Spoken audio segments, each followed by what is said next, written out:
The coat was brown leather, cracked along the shoulders, patched in 3 places by hands that knew how to sew but didn't care about perfection. The zipper stuck halfway every single time. You had to work it free. Pull hard to the left, then up, slowly, patiently, like the woman who gave it to him had done 1,000 times before. That coat was the last thing his grandmother ever gave him. And on a night when the wind chill hit 25 below zero, when the snow fell so thick you couldn't see 10 feet in any direction, when death moved through the streets of Detroit like something alive and hungry and patient, he took that coat off his own body and wrapped it around a stranger. Then he walked into the darkness wearing nothing but a t-shirt, knowing he would die. This is the story of what happened next. The blizzard hit Detroit like a closed fist. December 18th, 2019. Temperature 15 below zero before the wind chill, 25 below with it. The kind of cold that kills without warning. The kind that turns exposed skin white in minutes. The kind that makes people lock their doors and stay inside and pray for morning. The National Weather Service had issued warnings 3 days earlier. Worst storm system in 5 years moving down from Canada. Dangerous, potentially deadly. Schools debated closing early but decided against it because the basketball team had a home game, and the Booster Club had already sold 400 tickets, and money, as always, won the argument against safety. Jefferson High School sat on the east side of Detroit. Brick building. 3 stories. Built in 1952, when the automobile industry was king, and the city still believed in its own future. Now the hallways smelled like industrial cleaner and broken promises. Half the lockers didn't close properly. The heating system worked on alternate Tuesdays. But the basketball team was undefeated and the cheerleading squad had new uniforms. And on this particular Wednesday night, none of that mattered. What mattered was the game. What mattered was the crowd. What mattered was the girl standing at center court with a smile that hid everything. Wren Caldwell was 15 years old, 5'4", dark hair pulled into a high ponytail, tied with a blue ribbon that matched her cheerleading uniform. She moved through the routine with precision, hitting every mark, every jump, every formation change with the mechanical perfection of someone who had practiced until the movements lived in her muscles rather than her mind. The crowd roared. The team won by 12. Her friends laughed about weekend plans, winter formal, boys, dresses, all the meaningless things that filled their meaningless teenage lives. Wren smiled, nodded, played her part. Sarah Reeves. That was the name on her school ID. Sarah Reeves. The name on her transcripts. The name her teachers called during roll. The name her friends knew. The name that kept her safe. Sarah Reeves was nobody. Average grades, nice enough, quiet. A cheerleader who showed up on time and never caused problems and faded into the background the moment the uniform came off. Wren Caldwell was someone else entirely. Wren Caldwell was the daughter of Garrett Caldwell. Most people in Detroit knew him by another name. Havoc, president of the Hells Angels Motorcycle Club.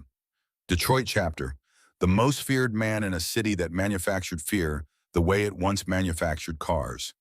2 years of lies, 2 years of hiding, 2 years of a fake name and a fake address and a carefully constructed fiction that allowed a biker's daughter to attend a normal school and have normal friends and live a normal life because her father wanted her to have what he never did. A childhood, a chance, a life outside the club. Her mother Della had helped build the deception. Different last name. An aunt's address for school records. A cover story about a father who worked construction and traveled for jobs. Simple, believable, the kind of lie that worked because nobody bothered to look deeper. Della had taught Wren other things too. How to carry herself, how to read a room, how to say no. You don't owe men explanations, baby girl. No is a complete sentence. Wren thought about those words often, held them like armor, used them like weapons. She would need them tonight. The game ended at 8:45. By 9:15, the building was emptying. Players showered and left. Parents collected their children. Teachers locked their classrooms. The janitors started their rounds. Outside, the storm was building, wind picking up, temperature dropping, snow falling thicker by the minute. Wren changed out of her uniform in the locker room, put on jeans and a sweater and her winter coat, packed her bag, checked her phone. A text from Della. Storm's getting bad, baby. Drive straight to Aunt Margine's. No stops. Love you. Ren typed back a heart emoji and headed for the parking lot. She never made it to her car. Beckett Langford was waiting by the gymnasium doors, leaning against the wall, varsity hockey jacket, brown hair carefully styled despite the wind. That smile, the one that made other girls lose their ability to think clearly. Confident, practiced, the smile of someone who had never been told no by anyone who mattered. He was 18, senior, captain of the hockey team, son of Senator Randall Langford. The kind of boy who moved through the world like he owned it, because in many ways he did. Hey, Sarah. Beckett pushed off the wall, walked toward her. Winter formal next weekend. Und, you and me, what do you say? Wren stopped, shifted her bag on her shoulder. Kept her voice polite but firm, the way Della taught her. No thanks, Beckett. I appreciate the ask, though. His smile flickered. Something moved behind his eyes, cold, quick. The flash of a blade before it cuts. Come on, don't be like that. I said no. He stepped closer, into her space. His breath smelled like cheap beer and expensive entitlement. The combination was nauseating. You think you're too good for me. I think I'm not interested. There's a difference. That was when his friends appeared. 3 of them. Garrett Stone, Brendan Cross, Cole Fisher. Hockey players. All seniors. All twice her size. They materialized from the shadows like they'd been waiting. Like this was planned. Like they'd done this before. They formed a circle around her. Casual. Loose. The way wolves circle prey without seeming to move at all. The parking lot was empty. Everyone else had gone home. The coaches were inside. The lights were dim. The storm was building. Wren's heart rate doubled. She kept her face neutral. Showed nothing. Havoc's daughter knew how to wear a mask. I need to go. My aunt's expecting me. Beckett grabbed her arm. Not hard, not yet, but firm. Possessive. The grip of someone who believed the world existed for his convenience. You're going to regret saying no to me. She tried to pull away. He tightened his grip. His friends laughed. Low, mean, the laughter of boys who had never been held accountable for anything. Then they moved. Fast, coordinated, like a play they'd rehearsed. She was in the BMW before she could scream. Doors locked, child safety locks engaged. 4 boys, 1 girl, no witnesses, no cameras, no help. Wren's training kicked in. Not cheerleading, the other training. The one Havoc had insisted on since she was 12. Emergency protocols, situational awareness. The phone number she'd memorized and never thought she'd use. She had her phone in her hand. 3 seconds. 1 call. 3 words before Beckett ripped it from her fingers. Daddy, Jefferson High. Help. The phone shattered against the dashboard. Beckett threw the pieces out the window. Nobody's coming to save you, Sarah. He drove. Not toward the main road, not toward the neighborhood, toward the back lot. The old one behind the condemned gymnasium. The one nobody used anymore.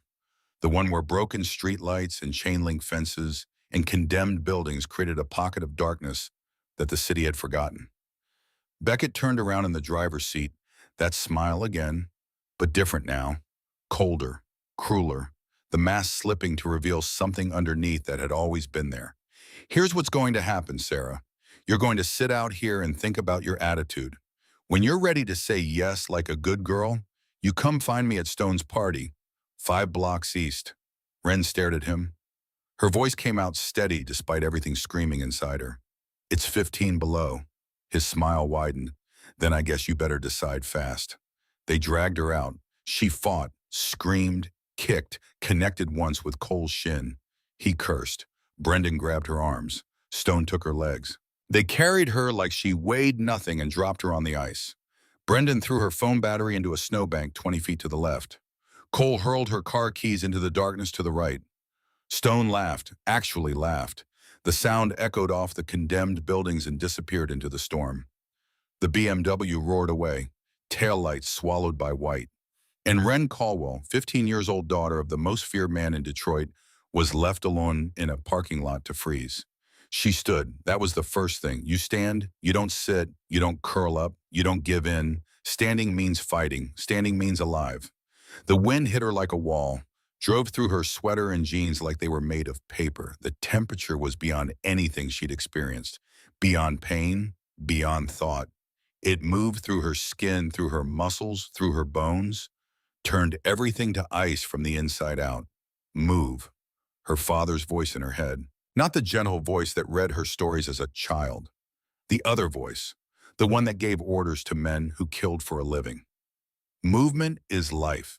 Stop moving, start dying, get up, walk, find shelter, find your phone, find your keys, do something, anything, but move.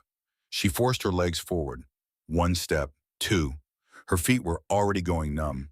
Her fingers were curling inward. The cold was stripping away her fine motor control piece by piece. The snowbank where Brendan had thrown her phone.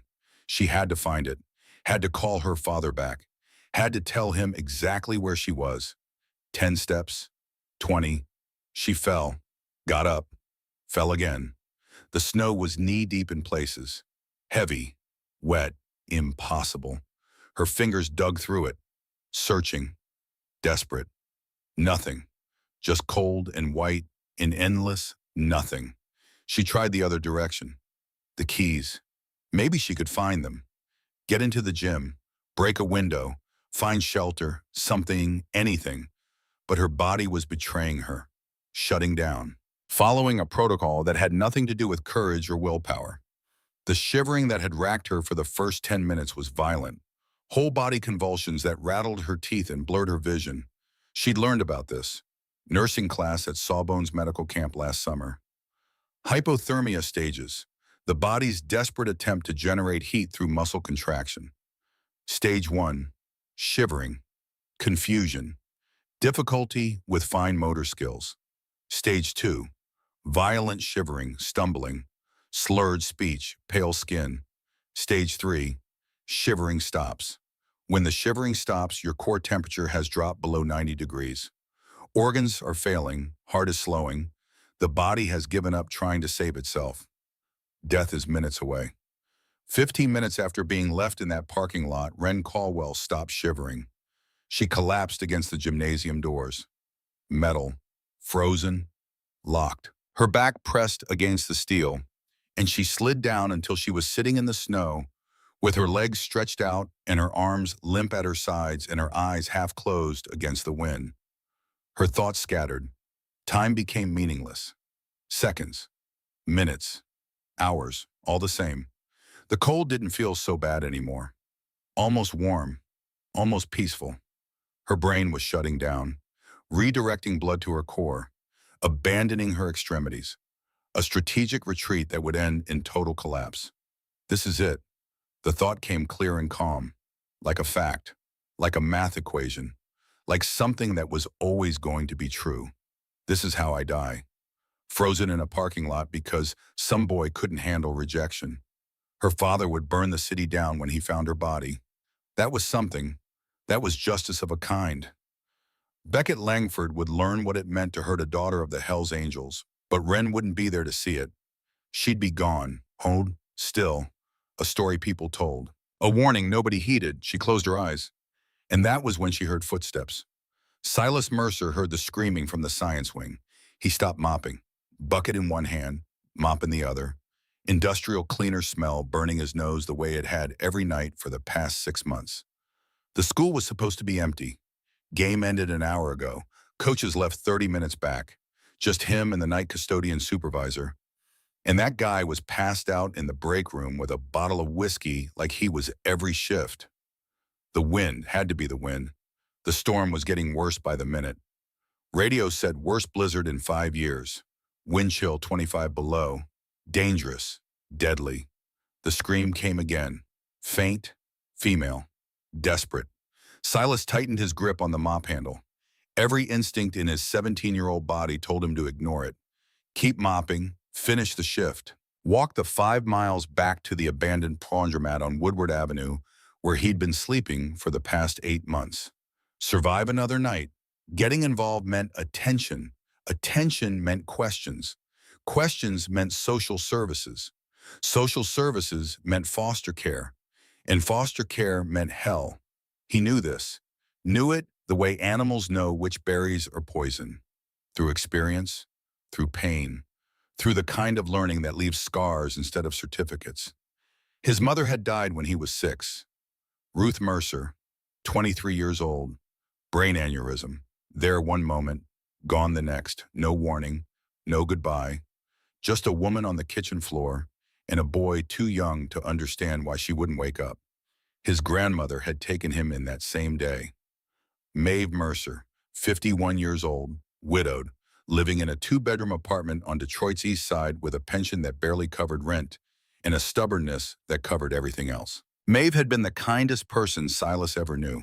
She worked 3 jobs to keep them fed, cleaning offices during the day, waitressing at a diner in the evening, doing laundry for a hotel on weekends.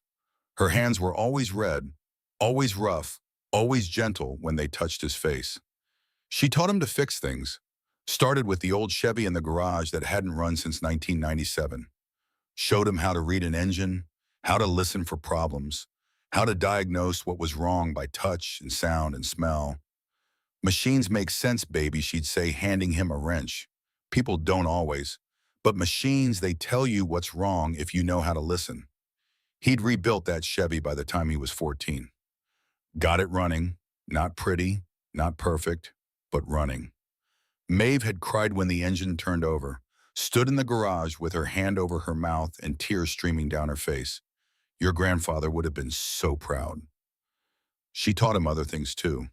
To read, to think, to question, to care. She read to him every night until he was old enough to read to her. Shakespeare, Steinbeck, Baldwin, Morrison. Books from the library because they couldn't afford to buy them. She'd sit in her armchair with her reading glasses perched on her nose and listen to him stumble through passages and never once made him feel stupid for the words he couldn't pronounce. And she taught him the most important thing, the thing that would define every choice he made for the rest of his life. Be good, baby. The world's going to be hard on you. It's going to hit you and hurt you and try to make you mean. Don't let it make you hard back.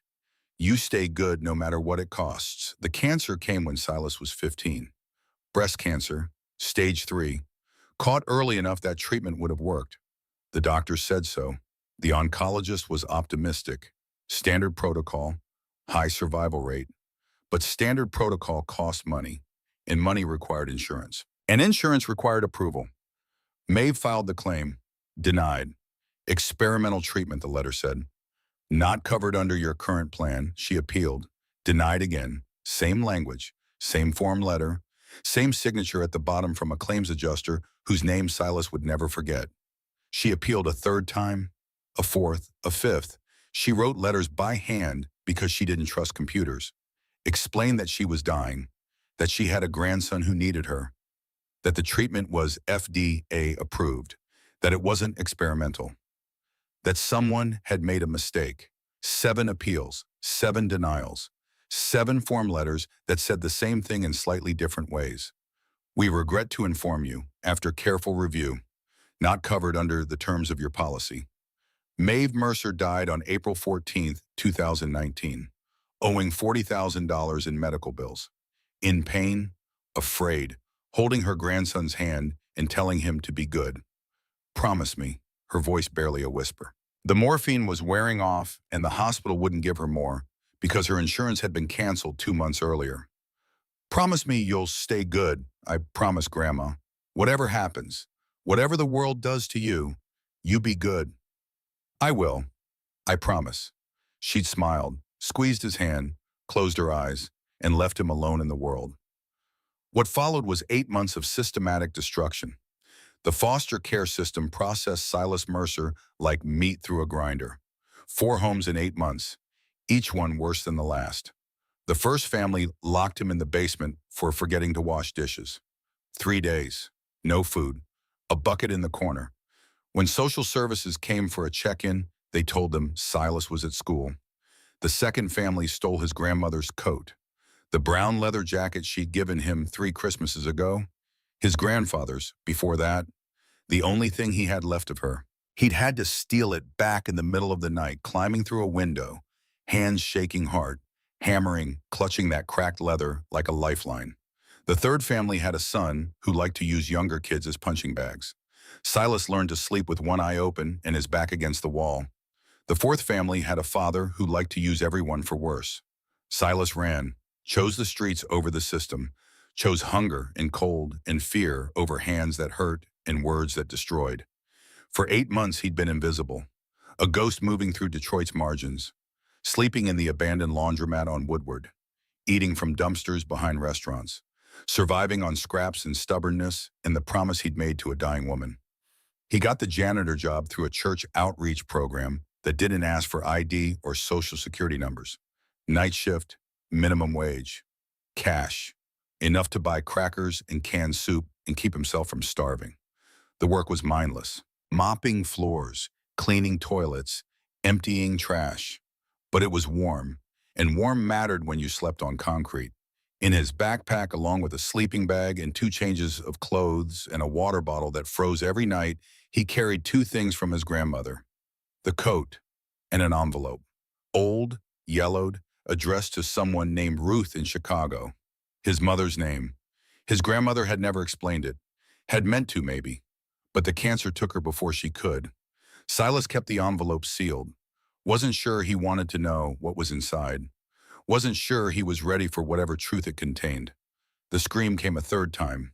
Weaker now. Fading. A sound being swallowed by the storm. Silas dropped the mop. He ran.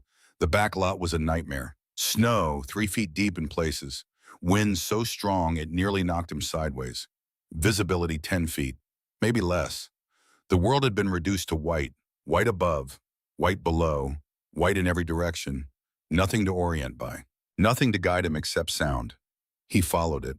The ragged breathing, the crying, the sound of a life slipping away 1 degree at a time. He found her against the gymnasium doors, cheerleading uniform visible beneath a winter coat that wasn't doing nearly enough. Blue lips, gray skin, not shivering. That was the detail that hit him hardest. She wasn't shivering. He'd learned this in health class, back when he still went to school regularly.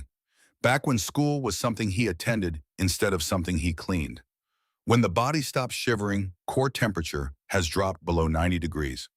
Organs are failing, heart is slowing. Death is minutes away.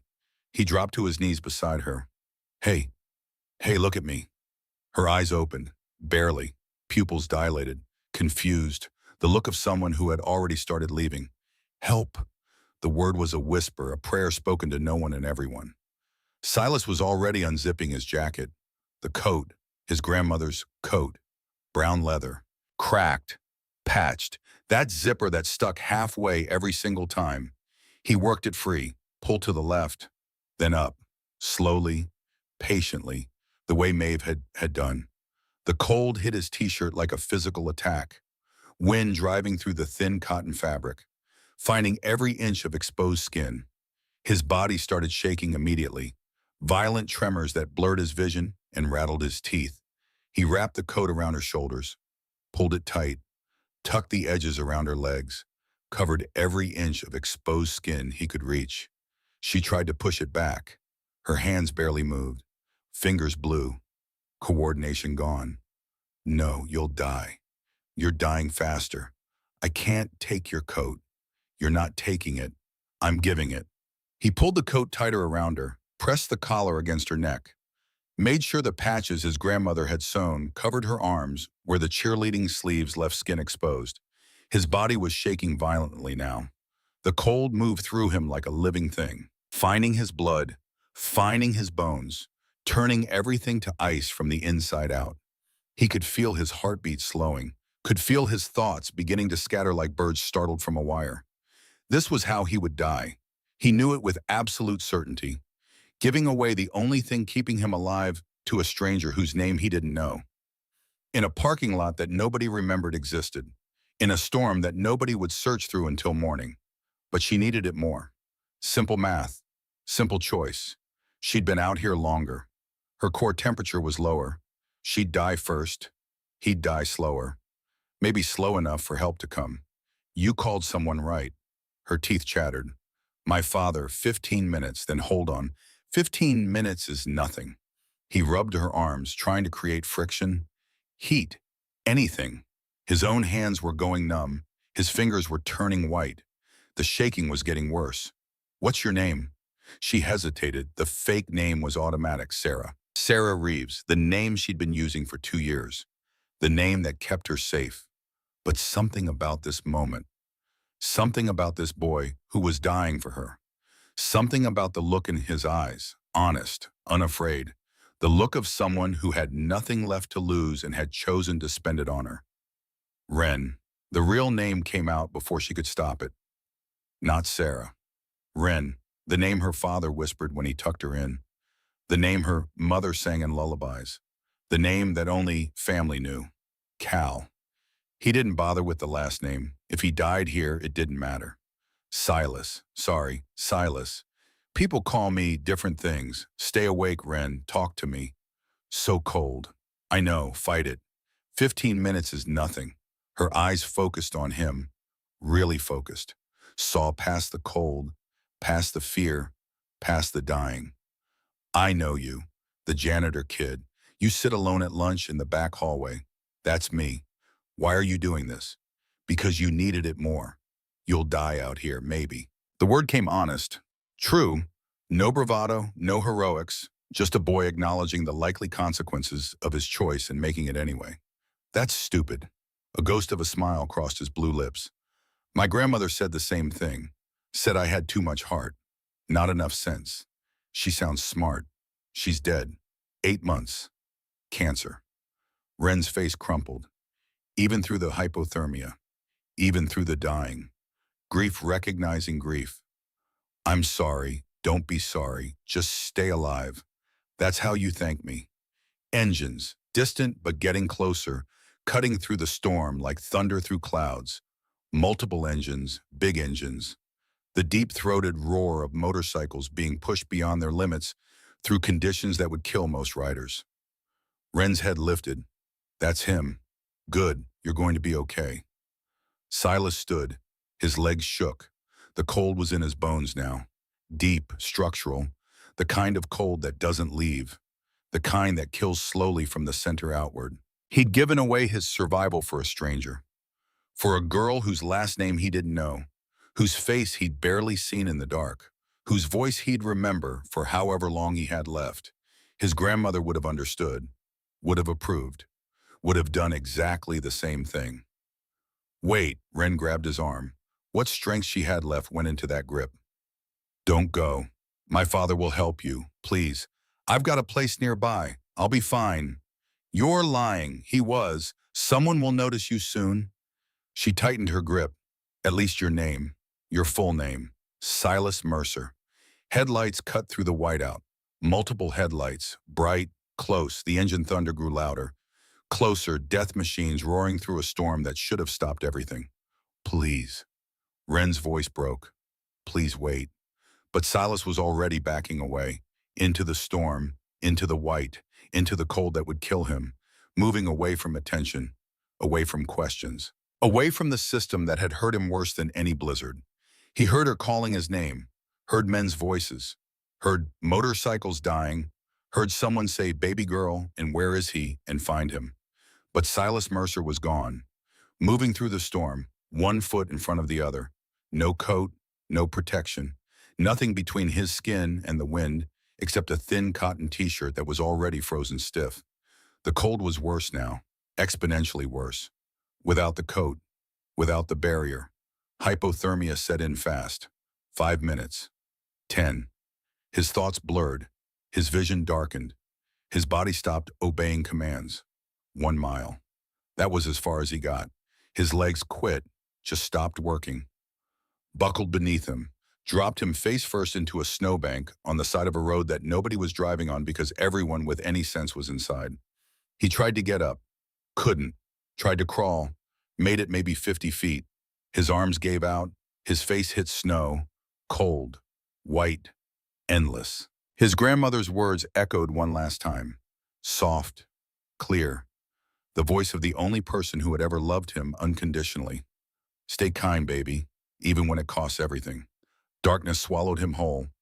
Garrett Caldwell broke every traffic law between the clubhouse and Jefferson High School. 6 brothers rode behind him. Colt, Stitch, Shade, Bishop, Forge, Axel. Engines screaming against the storm. Leather cuts whipping in the wind. No helmets, no safety gear. Just speed and fury and the kind of fear that only a father can feel. 15 minutes. He'd promised his daughter 15 minutes. He made it in 12. The call had come through at 9:32. 3 words on the emergency line he'd made Ren memorize when she was 13. A number that connected directly to a burner phone that never left his pocket. A number that meant everything else stopped. Daddy, Jefferson High, help, then silence. The line dying, his daughter's voice disappearing into static. Havoc had been on his bike in 90 seconds. Brothers behind him in 2 minutes. Rolling out of the clubhouse garage into a storm that no sane person would ride through. But sanity was a luxury that fathers couldn't afford when their daughters called for help. The back lot appeared through the whiteout, a figure against the gymnasium doors, small, still, wrapped in something brown. Havoc was off his bike before it stopped moving. The Harley skidded, dropped. He didn't care. 2,000 pounds of steel and chrome grinding across ice. Meaningless. Ren, her eyes opened. Daddy, he lifted her. Light, too light. Her skin was gray. Her lips were blue. She wasn't shivering. You came, I always come. He held her against his chest, felt how cold she was through his leather jacket, through his flannel, through his skin, cold that radiated off her like heat radiates off a furnace. Wrong direction cold, death cold. Who did this to you? She told him. Every detail, every name. Beckett Langford, 3 others. Left her here, stripped of phone and keys, left to freeze because she said no to a dance. And the coat wasn't hers. A boy had given it to her. The janitor kid walked away into the storm with nothing so she could have something, saved her life and then disappeared. Havoc looked at the coat wrapped around his daughter. Old, worn, loved in a way that had nothing to do with fashion and everything to do with survival. Patches sewn by hand with careful, imperfect stitches. A zipper that looked like it barely functioned. A lining of faded blue fabric with tiny white flowers. This wasn't something you gave away lightly. This was everything. This was a person's last possession offered to a stranger without hesitation. Who? His name is Silas Mercer. Works here, janitor. Homeless, I think. Ren's voice was fading. Her eyes were closing. The hypothermia was pulling her under. Daddy, he walked into the storm with nothing. He's dying out there right now because he saved me. Stitch appeared at Havoc's shoulder. Medic bag already open. One look at Ren and his jaw went tight. 17 years as the club's field medic.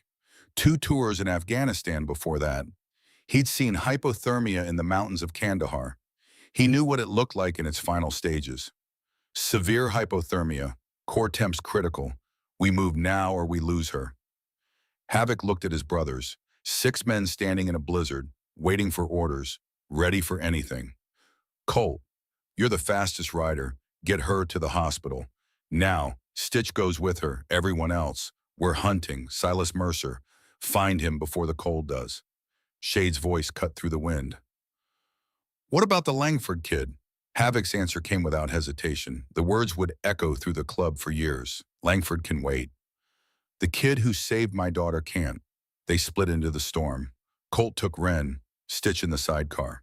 Racing toward the Detroit General through streets that were buried under 2 feet of snow, Havoc took north, the direction Ren had pointed, the direction where a 17-year-old boy had walked toward his death wearing nothing but a t-shirt. 1 mile out. Footprints, staggering, filling with snow but still visible. The footprints of someone stumbling, weaving, falling and getting up and falling again. Another quarter mile. A trench in the snow. Someone crawling, hands and knees, dragging themselves forward through sheer willpower. Another 100 yards. A body, face down, thin shirt plastered to a thin frame. Motionless. Havoc dropped his bike. Ran, fell, got up, ran again, reached the body, rolled it over. Young, 17, maybe younger, too thin, the kind of thin that came from missed meals, from poverty, from the slow erosion of a body that wasn't getting what it needed. Gray skin, purple lips, barely a heartbeat. Havoc keyed his radio, found him 2 miles northwest. Critical. Colt's voice crackled back through static. Hospital's got Ren. Stitch says another 10 minutes and she'd have had brain damage. Maybe worse. Havoc looked at the boy in his arms. 10 minutes. The code had bought exactly 10 minutes. The difference between his daughter coming home and his daughter dying in a parking lot, between brain damage and recovery, between life and something worse than death. This kid, this stranger, this homeless 17-year-old who had nothing in the world except a dead grandmother's coat had given that away, had chosen death over letting someone else die. Get Forge here with the truck. Now. Havoc stripped off his own jacket, his cut, his flannel, everything he could spare, wrapped the boy tight, pulled him close. Body heat. Only chance. Don't you die. You hear me. Don't you dare die. The boy's eyes fluttered, barely conscious, barely there. Cold, I know, you're going to make it. You saved my daughter, I'm not letting you die. He held the boy in the snow, a 50-year-old biker president, silver-streaked hair, face like carved granite, tattoos covering every visible inch of skin, holding a dying teenager the way he'd held Ren when she was a baby, rocking, warming, refusing to let go. Forge's truck arrived 8 minutes later. They loaded Silas in the back, heater at full blast, blankets, hot water bottles from a first aid kit, everything they had. The ride to the hospital felt like hours. Havoc stayed in the truck bed, holding the boy, keeping him alive through sheer force of will, talking to him, telling him to hold on, telling him help was coming, telling him he wasn't alone anymore. The emergency room doctors swarmed. Hypothermia critical. Core temperature, 28 degrees Celsius. Cardiac arrest imminent. They worked for an hour. Warming blankets, heated IV fluids, warmed oxygen, slow, careful, methodical resurrection. Raising the body's temperature 1 degree at a time because too fast would stop the heart and too slow would lose the brain. Slowly, degree by degree, the boy's temperature climbed, his heart steadied, his breathing evened, color returned to his lips. He would live, barely, but he would live. Havoc sat in the waiting room, hands shaking, not from cold, from the weight of what he'd just witnessed.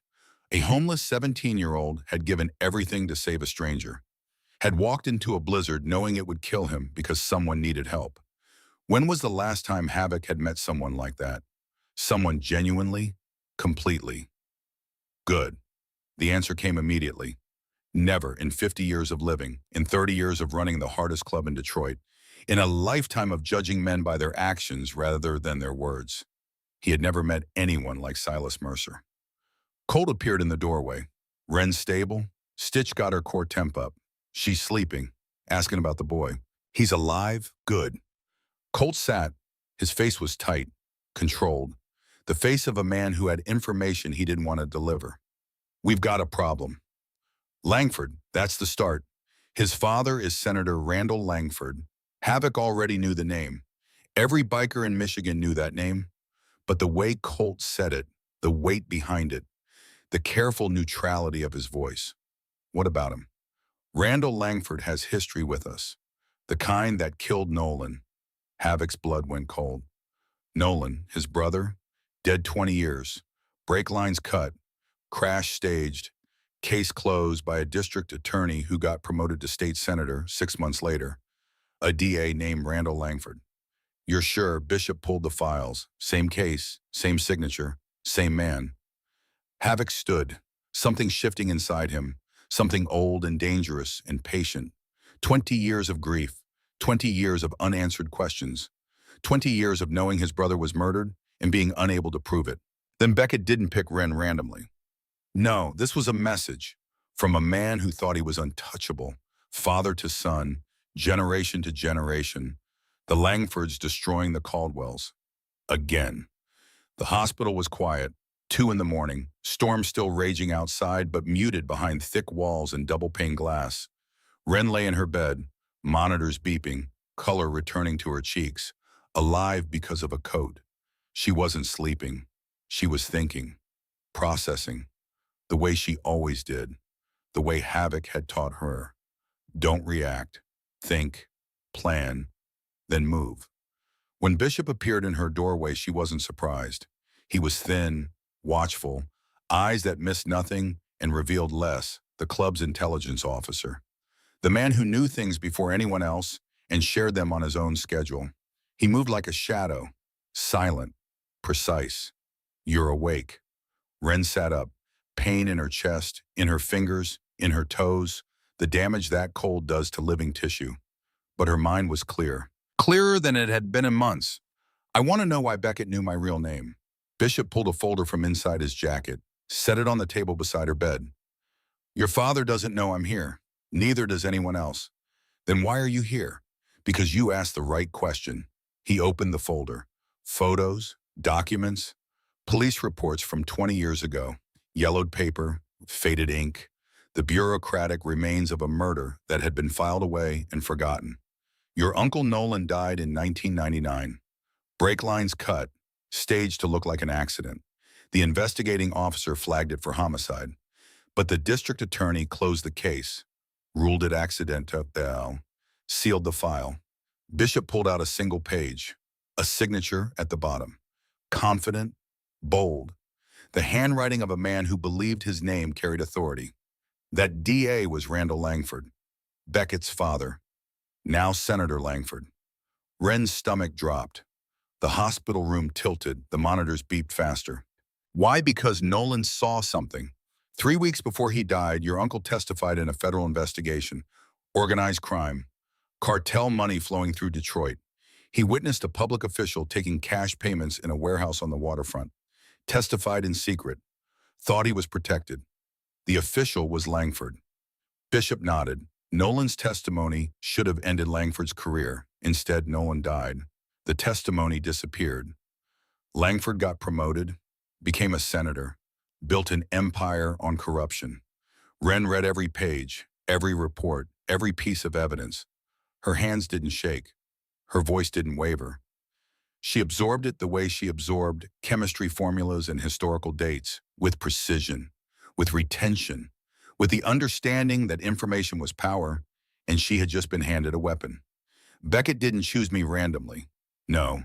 His father knew who you were, knew you were Havoc's daughter. The attack was a message, a warning. Stay away from the past or lose what matters most. But they failed. They failed. Bishop's voice dropped. And now you know the truth. Wren closed the fold down and held it against her chest. 20 years, her uncle murdered, her father living with that grief every day, a senator building his career on blood and silence. And now that same senator had sent his son to kill her. The connections were too direct, too deliberate, too personal to be anything but what they were. War. Wren looked at Bishop, really looked, saw past the shadows and the silence to the man underneath. A man who had been waiting years for someone to ask the right questions. What do I do with this? That's up to you, he left, silent as he'd come. Wren sat in the hospital bed, dawn breaking through the windows, gray winter light, the storm easing, the world returning to something that resembled normal. But nothing was normal anymore. She was 15 years old, too young to vote, too young to drive without a permit, too young for anyone to take seriously. But she was Havoc's daughter, and Havoc had taught her that power didn't come from age or money or position. Power came from knowledge, from patience, from the willingness to wait until the moment was right and then strike without mercy. She had time. She had the truth. She had a folder full of evidence and a mind that processed information faster than most adults. And she had something else. Something that Randall Langford didn't know about and couldn't defend against. She had a debt to repay. Silas Mercer had given her his grandmother's coat, his only possession, his last connection to the woman who raised him. He'd given it freely, without hesitation, without expecting anything back. He'd walked into a blizzard to deal so she could live. That sacrifice demanded something in return. Not gratitude, not money, not a favor. Justice. Wren Caldwell would not waste the life Silas Mercer had saved. She would use it, build something with it, fight for something that mattered, starting with destroying the man who had killed her uncle, the man whose son had tried to kill her, the man who sat in a Senate office thinking he was untouchable. She would take him down. Not with violence, not with revenge, with law, with evidence, with the patient, meticulous, relentless pursuit of truth. The way that would make a homeless kid with too much heart proud. 3 days later, Silas woke up. The first thing he noticed was warmth. Real warmth.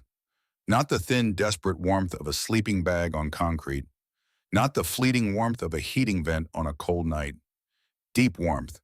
The kind that comes from clean sheets and thick blankets and a room with a heater that actually works. He lay still, eyes closed, convinced this was a dream, had to be. 8 months of cold and hunger and sleeping with one eye open didn't prepare you for waking up in a real bed. You planning to sleep all day, or you planning to eat? A woman's voice. Warm, direct. The voice of someone who had spent a lifetime feeding people who needed feeding. Silas opened his eyes. The woman in the doorway was heavy set, maybe 50, silver-streaked auburn hair pulled into a practical bun, sharp eyes, warm face. She wore an apron over jeans and a Hells Angels t-shirt. "I'm Della, Havoc's wife. You been asleep 14 hours. Figured you'd be hungry," his stomach answered before he could. A growl so loud it echoed off the walls. Della smiled. "That's what I thought. Bathrooms down the hall. Clean clothes on the chair. You've got 10 minutes before the eggs get cold." 10 minutes later, Silas sat at a kitchen table covered in food. Bacon, eggs, toast, hash browns, orange juice, coffee. More food than he'd seen in months. His hands shook, reaching for the fork. "Eat. Don't talk, just eat."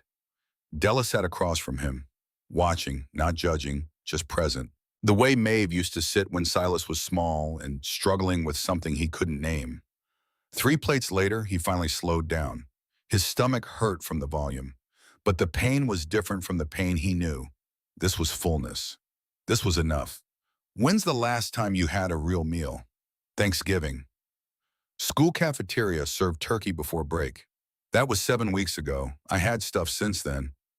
"Crackers, canned soup. I wasn't starving. Boy, you weigh maybe 130 pounds soaking wet. You were absolutely starving." Della's voice softened, changed, became something that Silas hadn't heard directed at him since his grandmother died. Concern, real concern, not the professional concern of social workers checking boxes.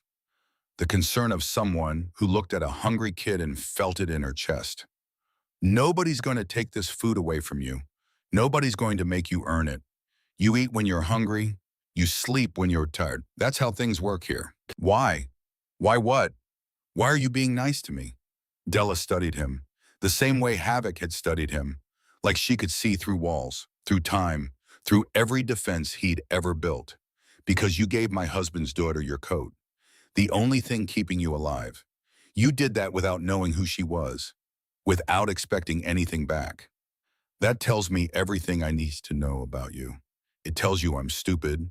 It tells me you're good. There's a difference." She stood, started clearing plates. "Havoc wants to see you when you're done.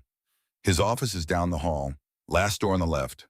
Havoc's office was small, cluttered, a desk covered in papers, motorcycle magazines stacked on the floor, photos on the wall, club rides, brothers laughing, a younger Havoc standing next to a man who looked exactly like him.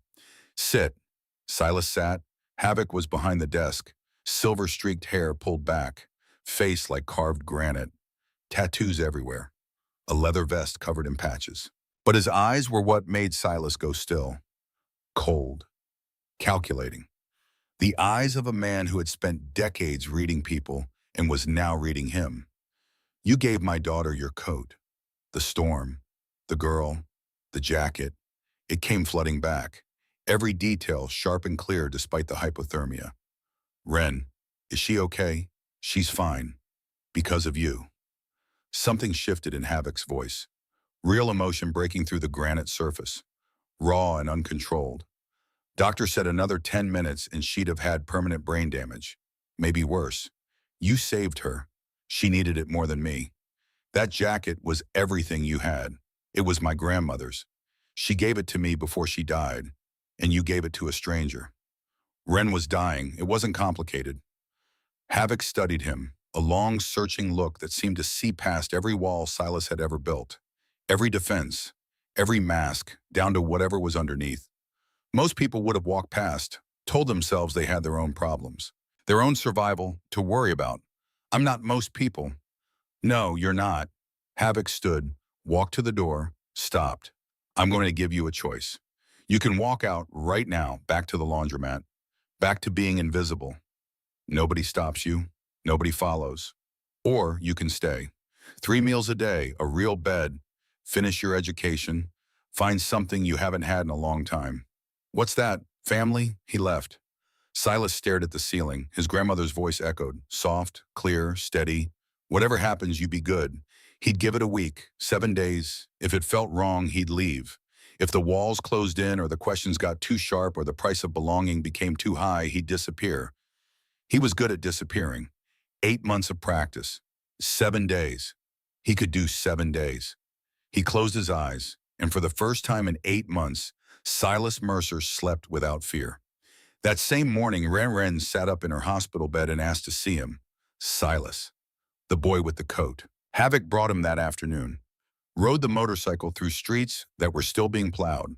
Silas on the back, holding on, feeling the wind on his face and remembering a different kind of cold. Ren was sitting up when they arrived, color in her cheeks, eyes bright, alive in ways that had nothing to do with body temperature. You're awake? Yeah, how do you feel? Better. Your mom's a good cook. She's not my. Ren stopped, smiled. Yeah. Della's amazing. Silence stretched between them. Two strangers connected by a moment that had nearly killed them both. I wanted to thank you for the coat, for staying with me. You already thanked me in the parking lot. That doesn't count. I was dying. I barely remember it. Ren leaned forward, serious, intent. The girl who had been dying 3 days ago was gone. In her place was someone else. Someone whose eyes held a purpose that Silas couldn't quite identify, but could feel like heat from a fire. You saved my life, Silas. You gave away your only coat in 15 below weather. You could have died, but I didn't, because my dad found you. If he'd been 5 minutes later, but he wasn't. Why do you do that? Brush it off like it's nothing, because it is nothing. You're alive. I'm alive. What's the point of going over it? The point is, I want to understand. Ren's voice cracked, emotion breaking through the composure she'd inherited from her father. Real feeling, the kind that can't be hidden. You had no reason to help me. You had every reason to walk past. Why? Silas looked out the window, gray winter sky, bare trees, nothing beautiful. My grandmother told me this story once. When she was young, she was waiting for a bus in winter. Some guy collapsed on the sidewalk. Heart attack. Everyone walked past, didn't want to get involved, didn't want to be late for work. My grandmother stopped, called for help, stayed with him until the ambulance came. He survived. Teacher, 3 kids, 30 years of students. What happened to her? She missed her bus, got fired from her job for being late, had to start over from nothing. Silas finally looked at Ren. She never regretted it, said she'd do it again every single time. Said being good wasn't about what you got back. It was about who you wanted to be. Ren wiped her eyes. She sounds amazing. She was. Havoc cleared his throat from the doorway. Silas had forgotten he was there. We should go. Let Ren rest. Wait. Ren reached into the drawer beside her bed, pulled out a small piece of fabric, faded blue with tiny white flowers. The lining from the coat, cut carefully, preserved. Your dad has your grandmother's jacket. In his office, he's keeping it safe for you. But I had Della save this piece. I thought you'd want something to carry with you.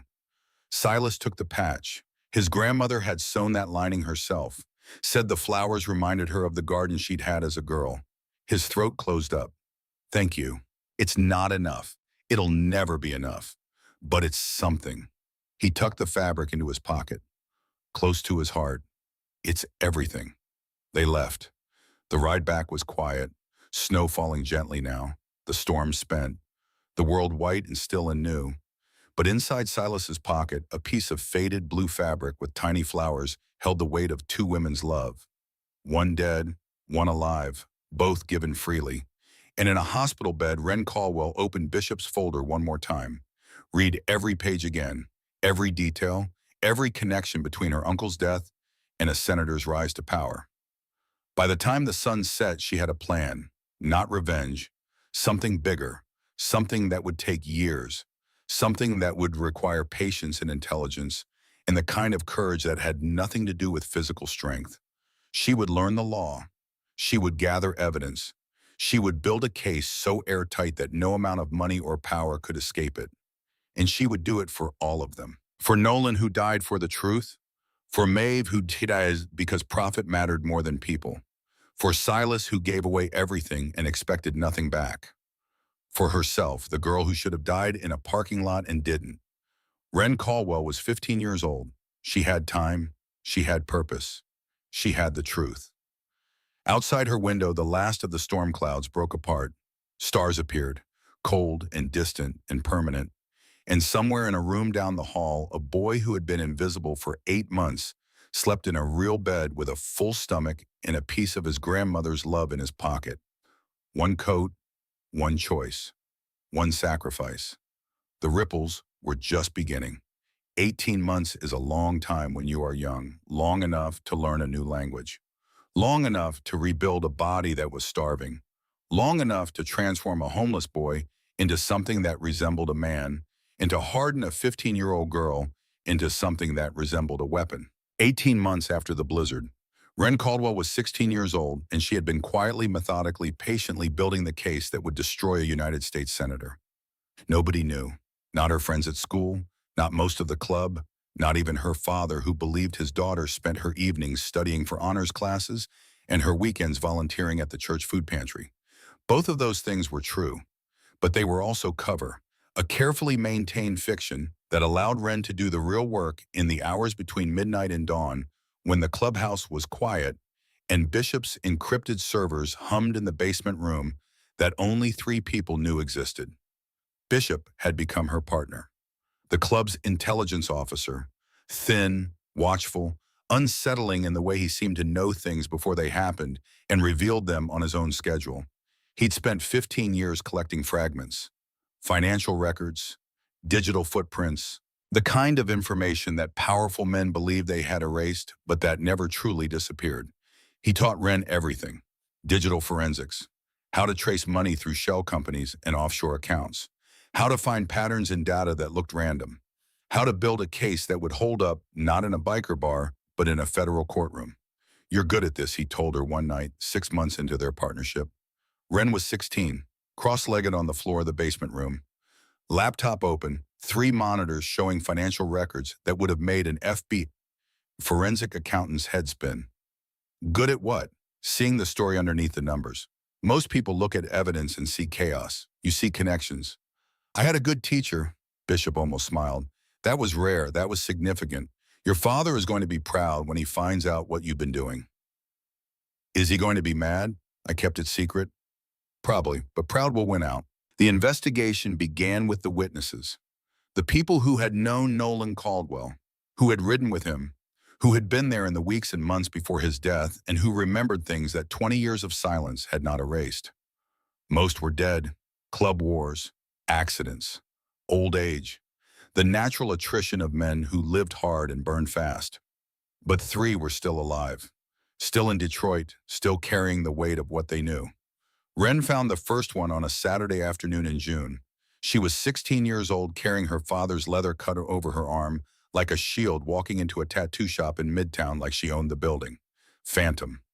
Real name Rowan Holloway, 63 years old, retired from the club but never from the life. He ran the shop alone, did custom work for bikers and veterans and anyone else who wanted ink from hands that had been steady for 40 years. He looked up from a shoulder piece he was working on, saw the cut, saw the patches, saw the face that looked so much like Havoc's that it stopped him mid-line. "You're Havoc's girl, I am.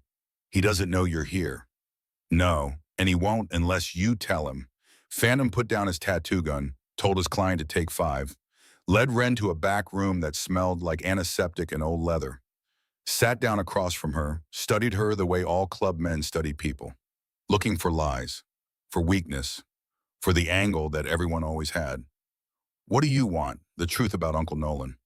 Something passed across Phantom's face. Pain. Old pain.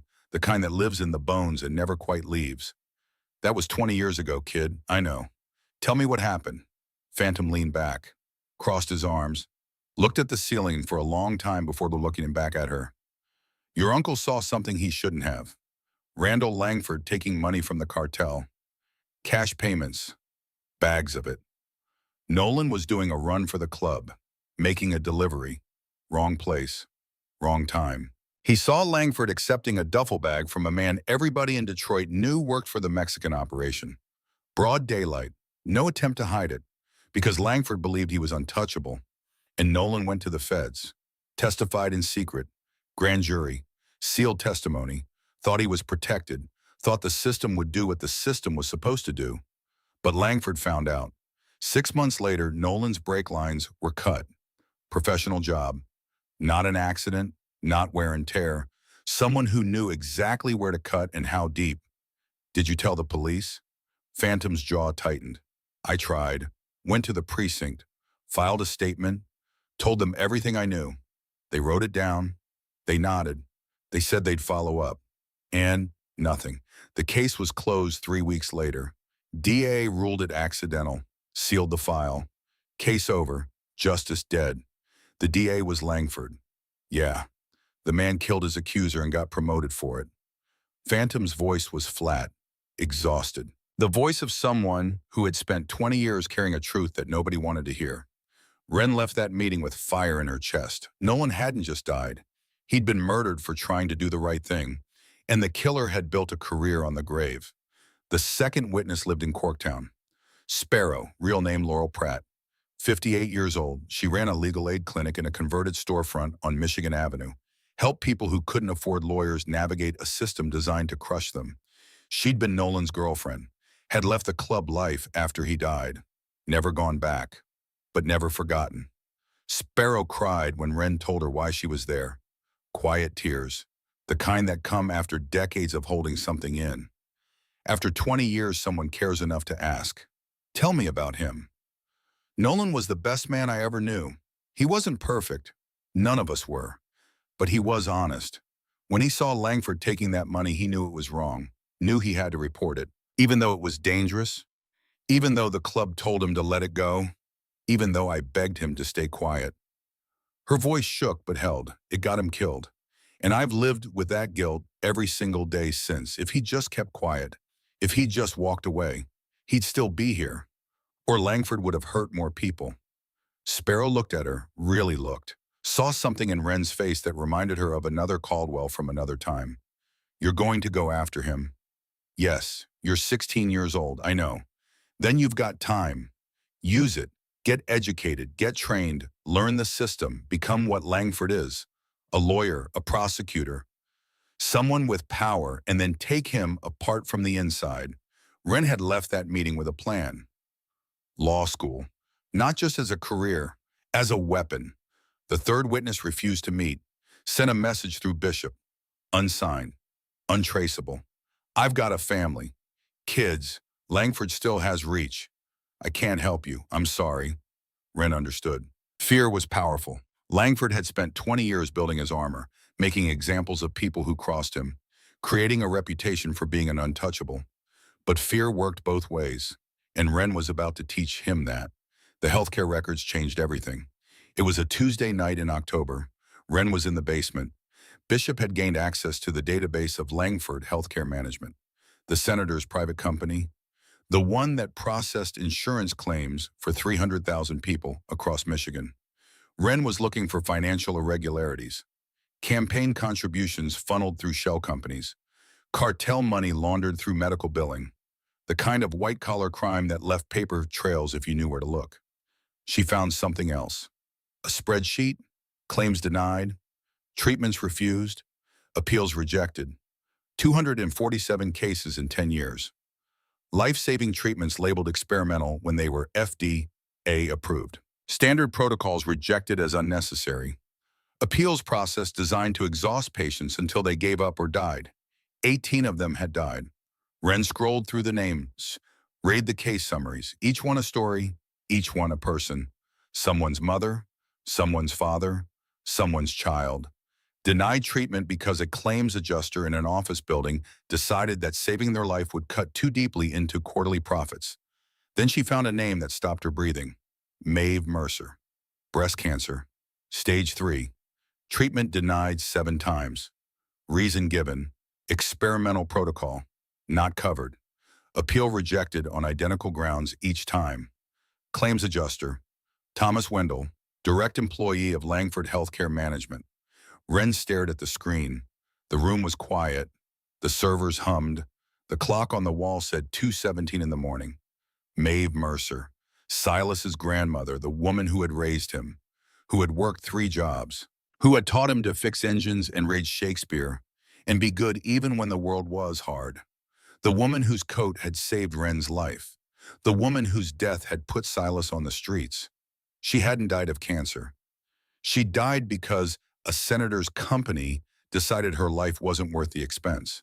Wren kept scrolling, looking for more, looking for patterns, looking for anything that would help her understand the scope of what Langford had done. Another name caught her eye. Ruth Mercer, Chicago. Denied 2016. Breast cancer, same adjuster, same denial language, same outcome. Deceased, Ruth Mercer. Silas's mother's name was Ruth. She died when he was 6. Brain aneurysm, he'd said. But this Ruth Mercer had died in 2016, in Chicago, of cancer. Not an aneurysm, not in Detroit. Wren flagged the file. Something didn't add up. Same last name, same first name, different city, different cause of death, different year. Maybe a coincidence. Probably a coincidence. Detroit was full of Mercers, but Wren had learned from Bishop that coincidences were lazy explanations for connections you hadn't found yet. She saved the file, made a note, kept moving. By dawn, she had the full picture. 247 denied claims, 18 deaths, a pattern of systematic, deliberate, profitable murder by paperwork. And at the center of it all, Randall Langford, the senator who killed with a pen instead of a gun. Telling Silas was the hardest thing Wren had ever done. It was December, almost exactly 1 year after the blizzard. Snow falling outside. Gentle this time. Nothing like the storm that had nearly killed them both. They sat in Havoc's office. Silas had just finished a shift in the garage, grease under his fingernails, hair pulled back with a rubber band, wearing the work clothes that Forge had given him on his first day. He looked different now, filled out, muscle where bone used to show, color in his face, life in his eyes. 18 months in the club had transformed him. Not just physically, something deeper, something structural. The hunted look was fading. The instinct to flinch when someone moved too fast was dulling. He was learning slowly, painfully, what it felt like to be safe. I need to tell you something. Wren's voice shook despite her best efforts. She'd rehearsed this 100 times in the mirror, in the shower, in the quiet hours before dawn when she was alone with the evidence and the weight of what it meant. Silas looked up, concerned. He always noticed when something was wrong, had a radar for other people's pain. The gift or curse of someone who had experienced too much of his own. What's wrong? She showed him the files. Every page, every denied claim, every appeal, the pattern, the profit motive, the man responsible. Maeve Mercer's name highlighted in yellow. 7 denials, 7 form letters, 7 times a dying woman begged for help and was told no. Silas read in silence. His expression didn't change, but his hands trembled.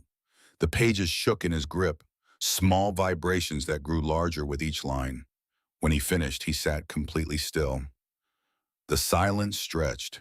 1 minute, 2, 3. When he finally spoke, his voice was hollow, empty, scraped clean of everything except the raw edge of a grief that had never healed. He killed her, legally, systematically. Yes, how long have you known? 3 months. Silas's jaw tightened. A muscle jumped in his cheek. The first visible crack in the composure he'd built over 18 months of learning to trust. Why didn't you tell me? Because I needed to be sure. Because I needed every piece of evidence. Because I knew once you found out, you'd want to do something about it. And I needed you to do the right something, not the wrong one. He stood, paced, energy crackling off him like static before lightning. His hands clenched and unclenched. His breathing was fast, controlled. The breathing of someone fighting to keep something terrible inside. That man denied her treatment 7 times, 7. She begged them. I have her letters. She wrote them by hand because she didn't trust computers. She explained that she was dying, that she had a grandson, that the treatment was standard, that someone had made a mistake. His voice broke. He turned away so Ren wouldn't see the tears. She died owing $40,000. Died scared and in pain because some claims adjuster decided her life wasn't worth the expense. And that adjuster worked for Langford. I know. So what are we going to do about it? We're going to destroy him. Through the law, through evidence, through justice that sticks. Silas spun around. His eyes were red, wet, furious. Justice. He's a senator. He's got money. He's got lawyers. Men like him don't face justice. They buy their way out of it. They do when you build a case they can't escape. When you have evidence they can't bury. When you go public in a way that makes it impossible for anyone to look away. Ren stood, met his eyes, didn't flinch from the pain she saw there. I've been building that case for a year. Your grandmother is part of it. Nolan is part of it. 17 other deaths are part of it. Cartel money, campaign finance fraud, a pattern of corruption spanning 2 decades. Her voice went hard. Determined, the voice of a girl who had spent 12 months becoming something new. I promise you, Silas Mercer, I will put Randall Langford in prison for your grandmother, for my uncle, for everyone he's destroyed, and I'll do it the right way, through law, through evidence, so he stays down forever and never hurts anyone again. Silas stared at her. This girl, this 16-year-old who had almost died in a parking lot and turned that death into purpose, into mission, into something bigger than revenge. How long? However long it takes. He was quiet for a long time. Then he nodded, slow, deliberate. Then I'll wait. I'll work. I'll learn. And when you're ready, I'll testify. I'll tell the world what his company did to my grandmother. Ren crossed the room and hugged him. He resisted for a second. Instinct. The orphan's defense. Then he broke. Held her back. Cried. Really cried. For the first time since Maeve's funeral. Grief and rage and something else. Something that might have been hope. Outside snow fell, soft and quiet, and inside that office 2 kids who had almost died together made a pact that would take years to fulfill. They didn't know it yet, but Randall Langford was already hunting them. The counterattack started small. A private investigator parked across the street from the clubhouse, taking photos, logging license plates, noting who came and went and when. Bishop spotted him on day 2, ran the plates, traced the PI firm to a law office in Bloomfield Hills that had handled Langford's personal legal matters for 15 years. He knows someone's digging, Bishop told Ren. He doesn't know who. He doesn't know how much we have. But he knows enough to be scared. Scared men are dangerous. Yes, they are. The pressure increased. A city building inspector showed up at the clubhouse garage. Unannounced, no appointment. Clipboard in hand, reading violations off a checklist that seemed designed specifically for their operation. Electrical code, fire safety, zoning permits, environmental compliance. Forge lost 3 regular customers that week. Word had spread that the Hells Angels garage was under city scrutiny. In Detroit, that meant one thing. Someone powerful wanted them shut down. Then Phantom's shop was visited. 2 men in suits, no badges, no identification. They stood in his lobby and made small talk about the neighborhood and asked casual questions about the old days and mentioned almost as an afterthought that it would be a shame if someone started looking into his tax records. Phantom called Ren that night.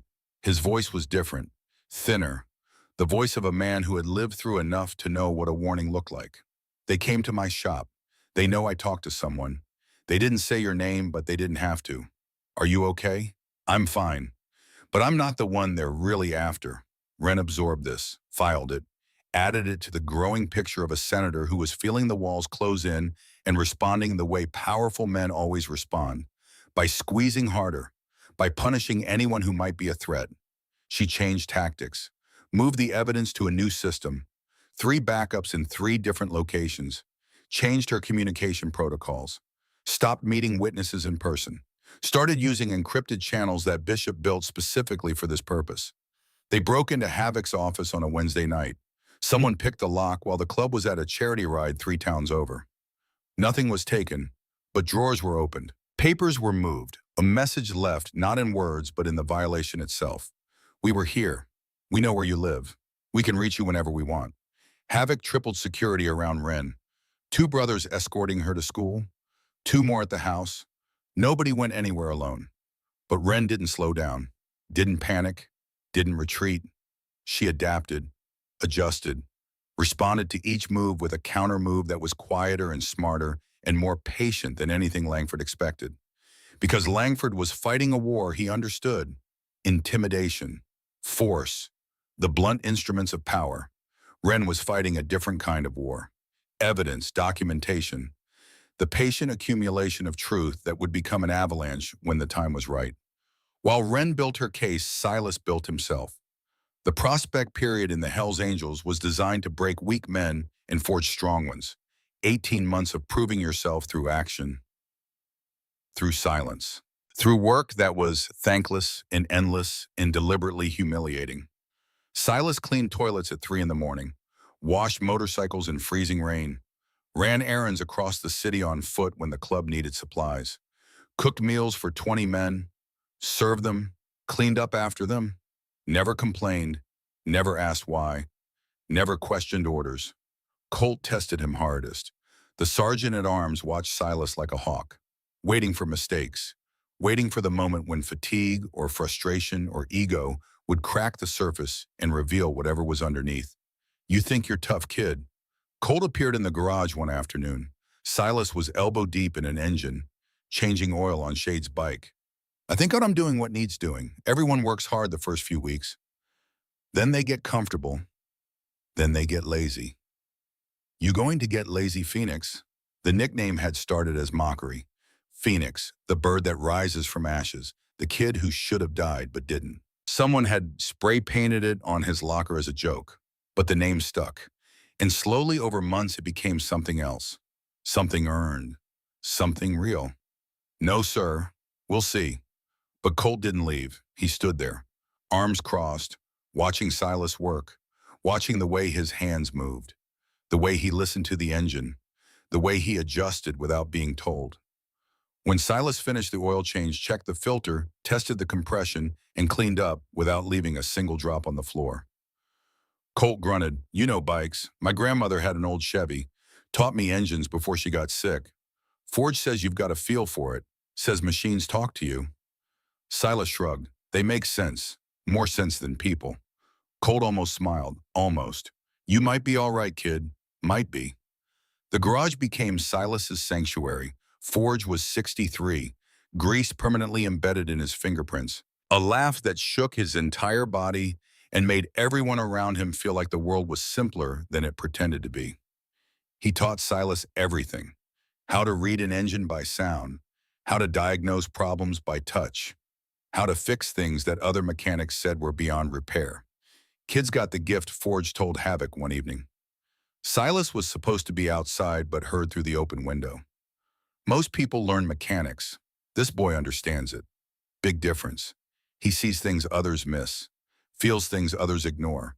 Give him 2 years and he'll be the best wrench in Detroit. Silas smiled at that. Rare, real, the kind of smile that came from being seen, being valued, being recognized for something other than how much he could endure. School was harder. Havoc insisted on the GED, no arguments, no excuses, no negotiation. So Silas studied, late nights at the kitchen table. Wren across from him with her own homework. Della refilling coffee, bringing snacks, telling them both to take breaks before their brains melted. Wren helped him, patiently, carefully, never making him feel stupid for not knowing things that other 17-year-olds took for granted. She explained algebra 3 different ways until it clicked. read his practice essays, and offered suggestions without judgment, quizzed him on history dates until he could recite them in his sleep. 8 months in, Silas took the GED exam. Passed. Not just passed, top 5% in the state of Michigan. Havoc looked at the score sheet, looked at Silas, and smiled. Rare. Real. The kind of smile a father gives a son when the son has exceeded every expectation. Proud of you, kid. 3 words. But they landed like a cathedral bell, reverberating through every empty space that loss and abandonment had carved inside Silas Mercer's chest. That same week, Silas found the letter. He'd been carrying his grandmother's envelope for over a year, the one addressed to Ruth in Chicago, yellowed, sealed. The ink faded but still legible in Maeve's careful handwriting. He opened it sitting alone in his room at the clubhouse, hand steady, heart racing. The letter was short, 2 pages, written in Maeve's voice. Direct, warm, aching with things left unsaid. Dear Ruth, I know you asked me not to write. I know you have your reasons for leaving, and I respect them even if I don't understand them. But I need you to know that the boy is fine, Shring. Growing fast, smart, kind. He looks like you more every day. I'm sick, Ruth. The doctors say I have time, but the insurance people keep saying no, and I don't know how long I can fight them. I want you to know that if something happens to me, the boy will need someone. I know about the baby. Nora at the church told me. I'm glad you're not alone. I hope she looks like you too. Whatever happens, know that I love you. Know that I forgive you. Know that the boy carries your heart in him, whether he knows it or not. Always, Maeve. Silas read the letter 3 times. The baby. I know about the baby. His mother, Ruth Mercer, who died when he was 6, who he'd been told died of a brain aneurysm, except there was an envelope addressed to Ruth in Chicago, written when Silas was maybe 14 or 15, based on the way Maeve described him. Years after his mother supposedly died. And Maeve mentioned a baby. The room tilted, the walls breathed. Silas sat on the edge of his bed and tried to make the pieces fit. They wouldn't, not yet. Too many gaps, too many questions, too much that Maeve had taken to her grave. He folded the letter, put it back in the envelope, placed it in the drawer beside his bed next to the patch of blue fabric with tiny white flowers. Not yet. He wasn't ready to chase this thread. Not with everything else happening. Not with the investigation and the prospect period and the fragile new life he was building brick by careful brick. But the questions didn't go away. They settled into the back of his mind like seeds, waiting, patient, ready to grow when the season was right. Across town, Beckett Langford was falling. The descent had started the night of the blizzard, and it had not stopped. Expelled from Jefferson High 3 weeks after the attack, when security footage surfaced, showing him forcing a girl into his car. The footage was grainy, partial. Not enough for criminal charges because the DA's office, still staffed by people who owed their careers to Senator Langford, declined to prosecute. But it was enough for the school board. Expelled. Permanently. His hockey scholarship to Michigan State evaporated the same week. His parents filed for divorce in January. His mother moved to Arizona. His father refused his calls. The golden boy who had ruled hallways and commanded parties and believed the world was his birthright discovered that birthright could be revoked. Pills came first, prescription painkillers from a friend's medicine cabinet, then stronger ones from a dealer on 8 Mile, then heroin when the pills stopped working, when the numbness they provided wasn't deep enough to drown the image that came every night when he closed his eyes. A girl in a cheerleading uniform, blue lips, gray skin, dying in the snow because he left her there. Heroin became debt. $50,000 to dealers who didn't accept apologies or payment plans or the Langford name as collateral. His trust fund was frozen. His credit cards canceled. His father's lawyers had cut him off completely. Legally, financially, emotionally.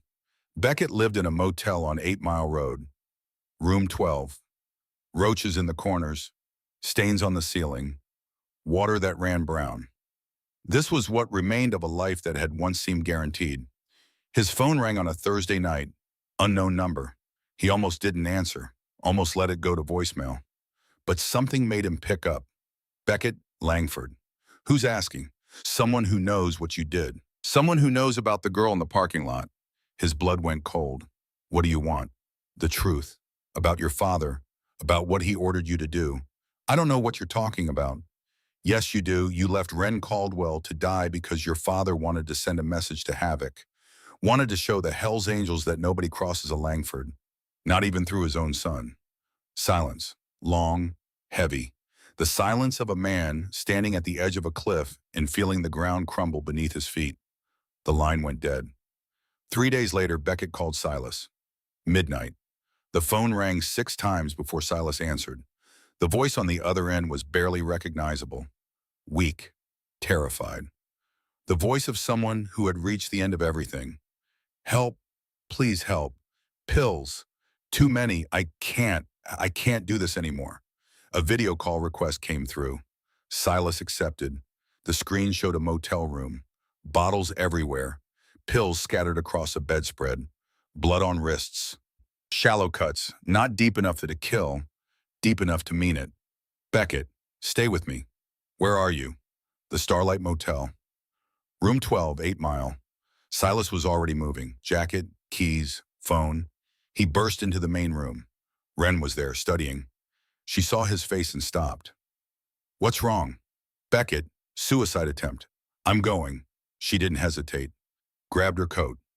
I'm coming with you.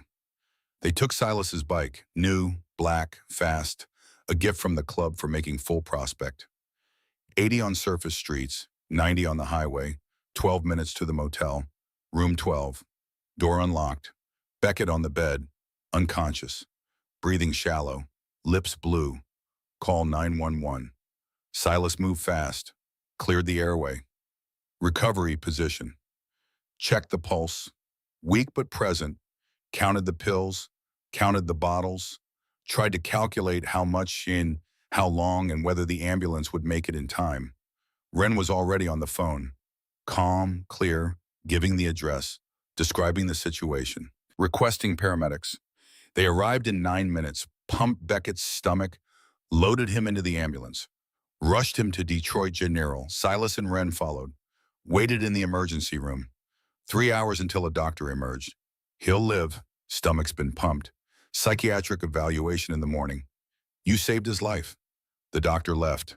The hallway was quiet. 2:30 in the morning. The fluorescent lights hummed. Ren looked at Silas. Her face was unreadable. Complicated. A 16-year-old processing something that most adults never had to face. He tried to kill me, and you just saved his life. Why? Silas thought about it, about his grandmother, about her story, about the man on the sidewalk and the bus that was missed, and the job that was lost, and the choice that was made anyway. Because that's who I want to be. Someone who helps, even when they don't deserve it.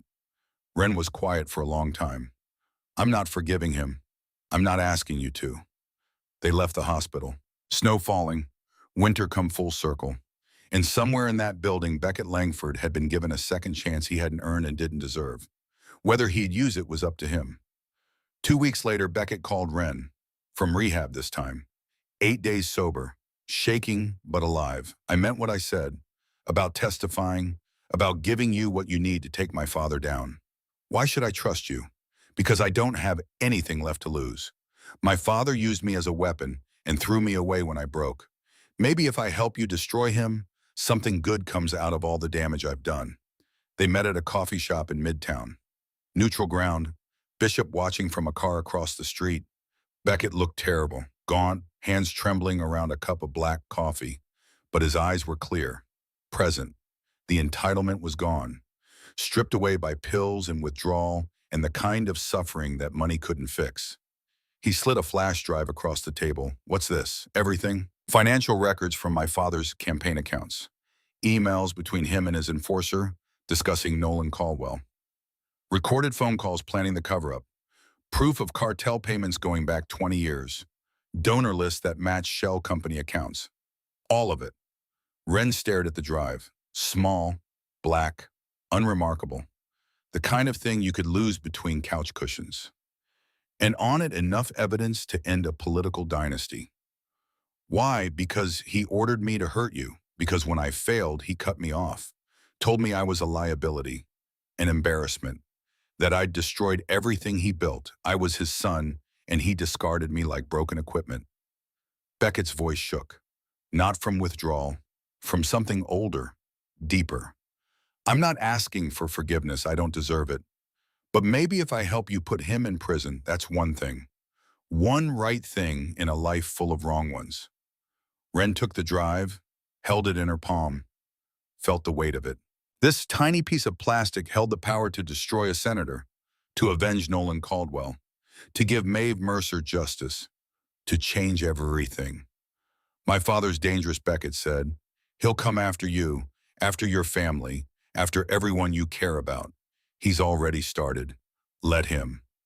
Wren stood. We'll be ready. She left.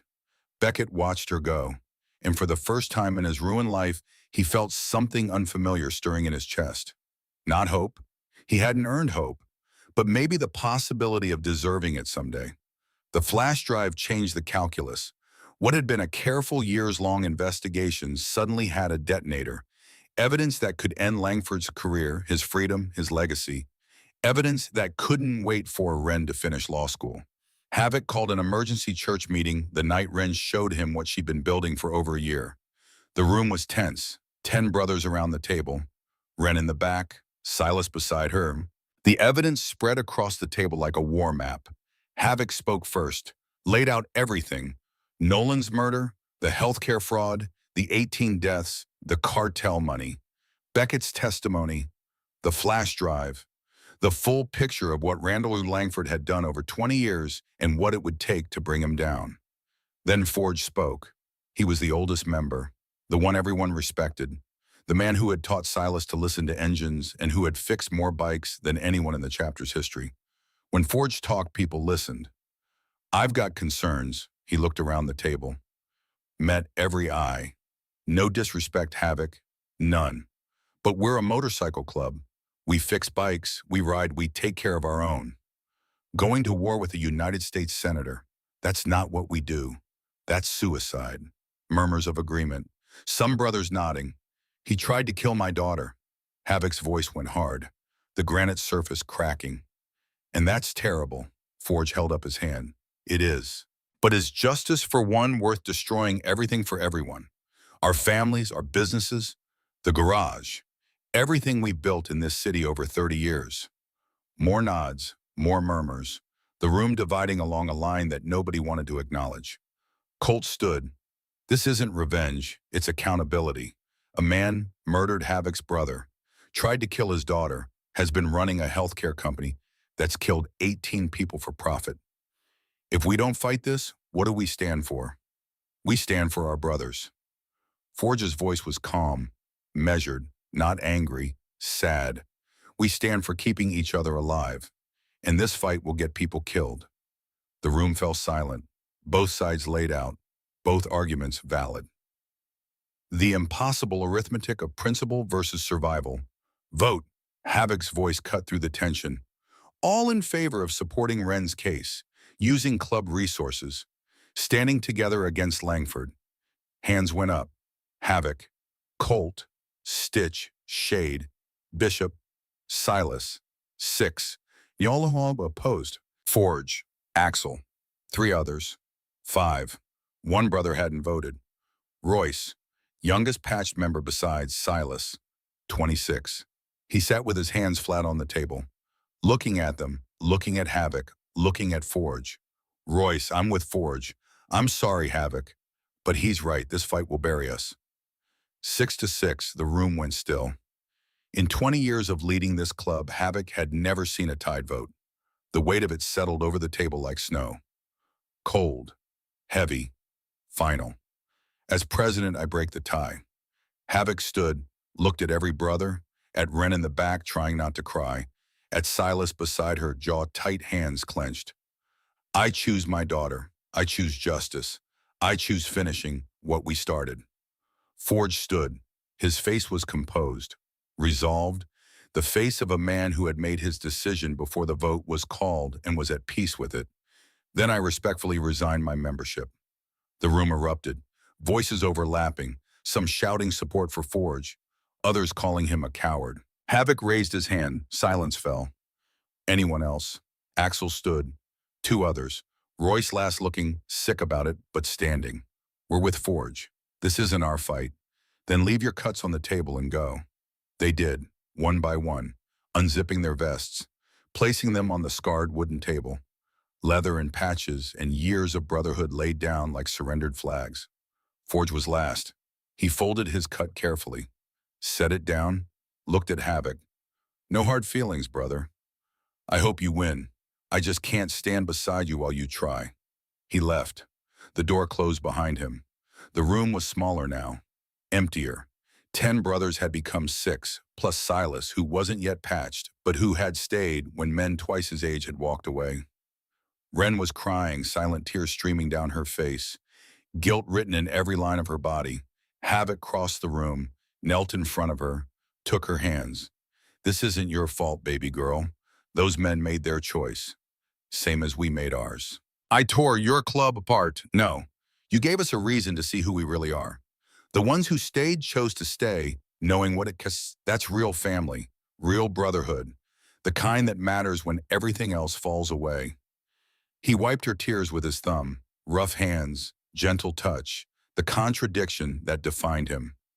Colt cleared his throat. One more piece of business. He looked at Silas, standing in the corner, quiet, present, having said nothing during the entire meeting because prospects didn't speak in church. Silas Mercer, Phoenix, he's been prospect for 18 months. Worked harder than any prospect I've ever seen, learned faster, showed loyalty when it mattered, stood his ground when things got hard. He stayed tonight when patched members walked. Colt looked around the table, at the 6 remaining brothers. I move, we patch him in. Full member, effective immediately. The vote was called. Every hand went up, unanimous. Havoc stood, walked to Silas, held out a leather vest, worn, heavy, patches stitched by hands that understood what those patches meant. Welcome to the family, Phoenix. Silas took the vest, felt the weight of it. Not just leather and thread, history, legacy, belonging. The thing he'd been searching for since Maeve died. The thing he'd given up hoping for. He put it on, and for the first time since his grandmother's funeral, Silas Mercer felt like he had a home. The celebration was brief, quiet. 6 brothers and a new member. Della crying and hugging Silas hard enough to crack ribs. Ren smiling through tears. But underneath the warmth, everyone felt it. The club was smaller now, weaker in numbers, stronger in conviction, heading into the biggest fight of its existence with half the soldiers it started with. Ren sat alone in the basement that night, flash drive plugged in, evidence files open on all 3 monitors, Beckett's recordings playing through her headphones. She listened to a senator order his son to send a message. She listened to a father discuss brake lines with a man whose voice was calm and professional. She listened to 20 years of corruption laid bare in phone calls and emails and financial records that Langford never imagined his own son would surrender. And she began to plan. The press conference would happen, soon. The evidence was overwhelming. The witnesses were ready. The story was too big to ignore. Randall Langford had spent 20 years believing he was untouchable. He had killed and stolen and corrupted and destroyed because no one had ever stood up and said enough. A 16-year-old girl was about to change that, not with violence, not with revenge, not with the blunt instruments of power that Langford understood. With truth. Ren Caldwell closed the last file, saved the backup, encrypted the drive, shut down the monitors.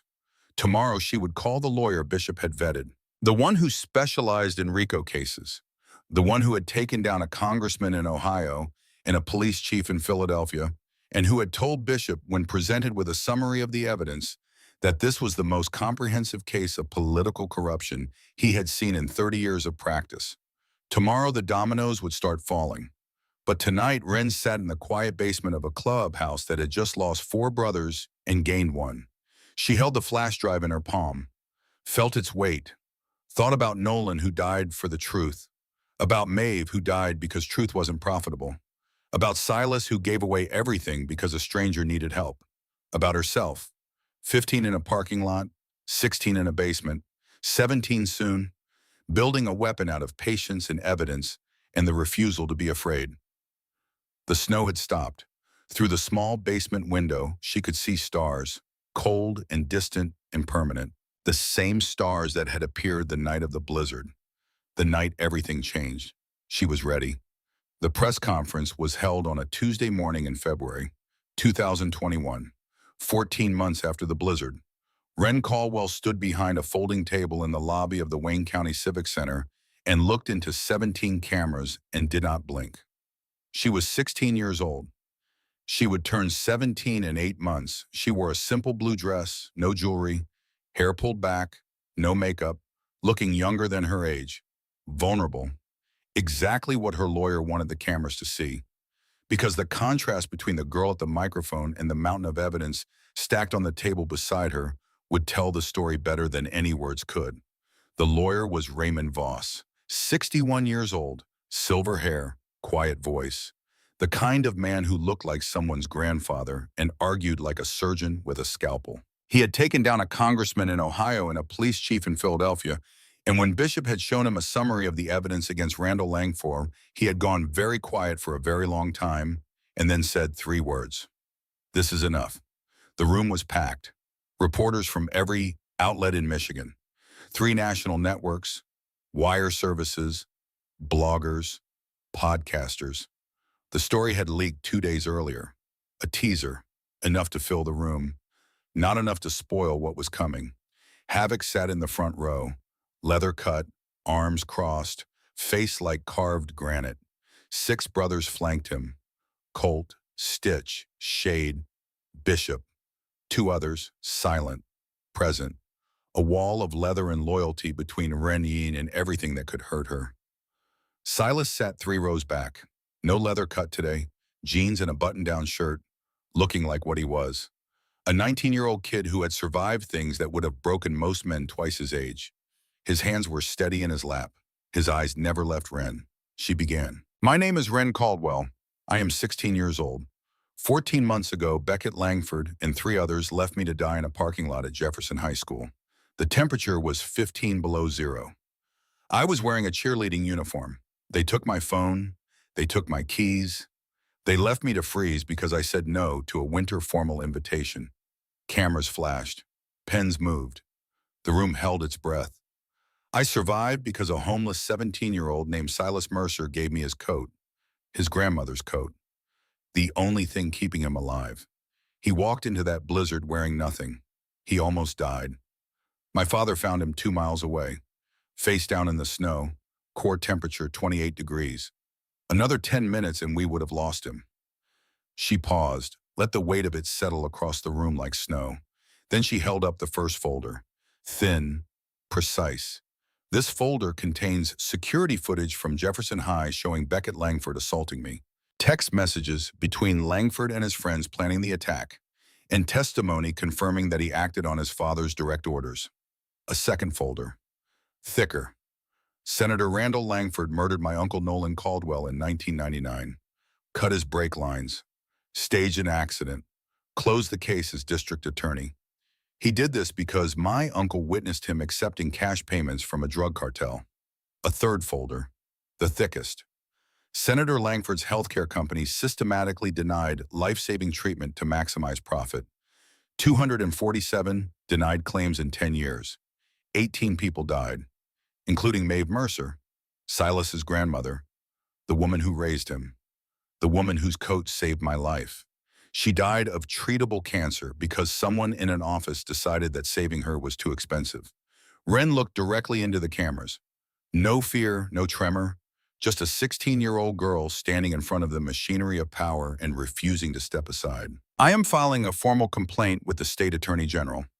I am providing evidence of murder conspiracy, healthcare fraud campaign, finance violations, and attempted murder. I am asking for a full investigation." She paused. "Senator Langford believes he is untouchable, that his money and his power and his connections make him immune to consequences. He is wrong because I am not afraid, and I am not stopping until he is in prison." The room exploded, questions shouting over questions, camera shutters firing like automatic weapons, reporters pushing forward, security holding them back. Ren stepped away from the microphone, walked to her father. Havoc put his arm around her. led her through the wall of brothers and out the back door and into a waiting car that Colt had running with the heater on full. Inside the car, silence. The city moving past the windows, gray winter streets, people going about their lives, not knowing that a 16-year-old girl had just dropped a bomb that would reshape Detroit politics for the next decade. Then Ren started crying, not sad tears, something else.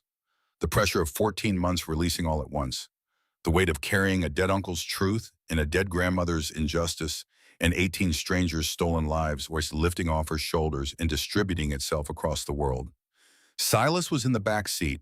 He didn't say anything, just reached over, took her hand, held it. Havoc drove, watching the rearview mirror, checking for tails, old habits, necessary habits.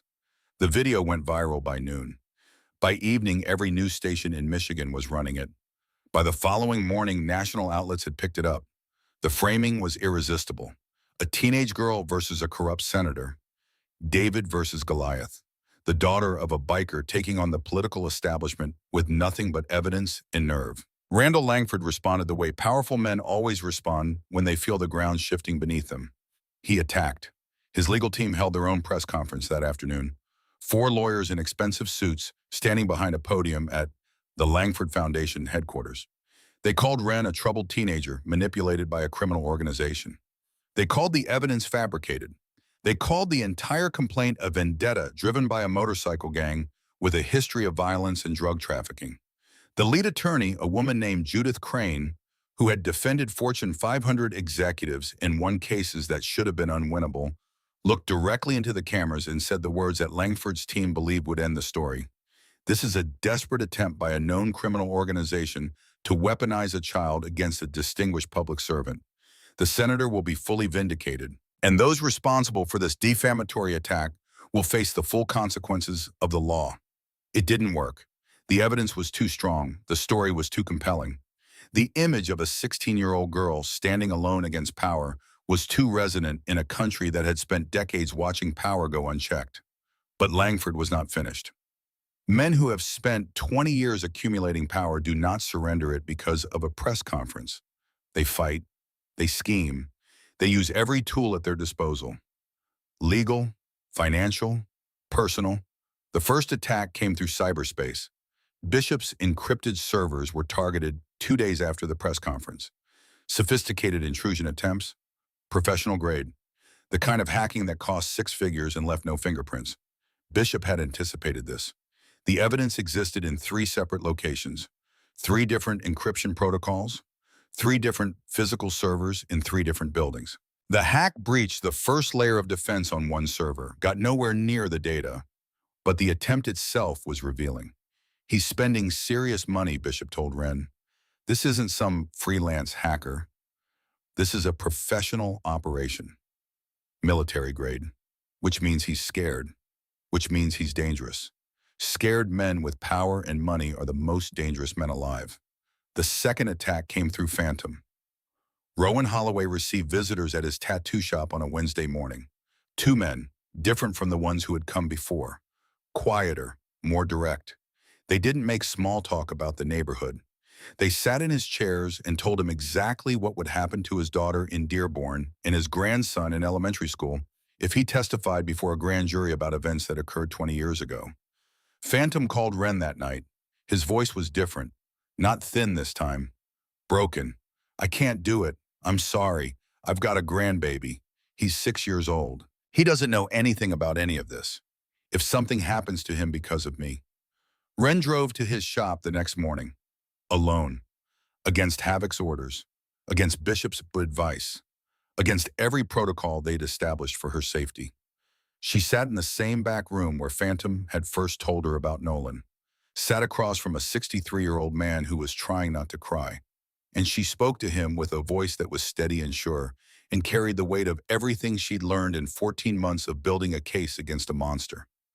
Nolan testified because he believed the truth mattered, even when it was dangerous, even when the people he trusted told him to stay quiet.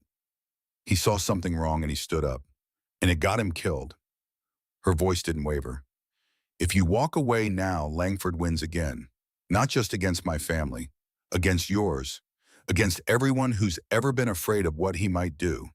He wins because people are too scared to say what they saw. And he keeps winning until somebody decides that being afraid isn't enough reason to be silent. Phantom stared at his hands. Tattooed fingers. Steady hands that had inked 1,000 designs and never once trembled until this week. Your uncle was my friend. Best man I've ever rode with. When he died, I tried to do the right thing. Went to the police. Filed a statement. Nobody cared. 20 years of nobody caring. Someone cares now. I care.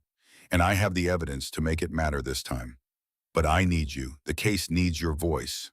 Nolan needs your voice. The old biker was quiet for a long time. The tattoo guns were silent. The shop was closed, just the two of them in a back room that smelled like ink and old decisions. Your father know you're here? No, he'd be furious. Probably. Phantom almost laughed. God, you're just like Nolan. Too brave for your own good. He looked at her, really looked. Saw the girl who had been left to die in a parking lot. Saw the woman she was becoming. Saw something that reminded him of a friend who had been dead for 20 years and whose grave he still visited on the anniversary. All right, I'll testify. But if anything happens to my family, nothing will happen to your family. Ren's voice was iron. We're going to protect them, the same way we protect our own, because that's what this is now, one family, fighting together. She left.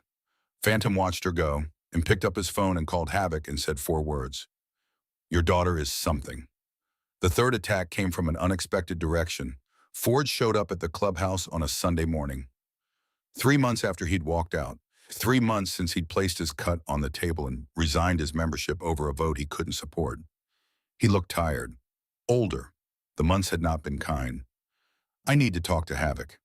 Havoc met him on the front porch. 2 men who had ridden together for 25 years. Who had saved each other's lives more times than either could count. Who had stood on opposite sides of a vote and let it break something between them that might never fully heal. Langford's people came to see me, Forge said. His voice was flat, controlled. The voice of a man delivering information he found distasteful. They offered me money, a lot of it.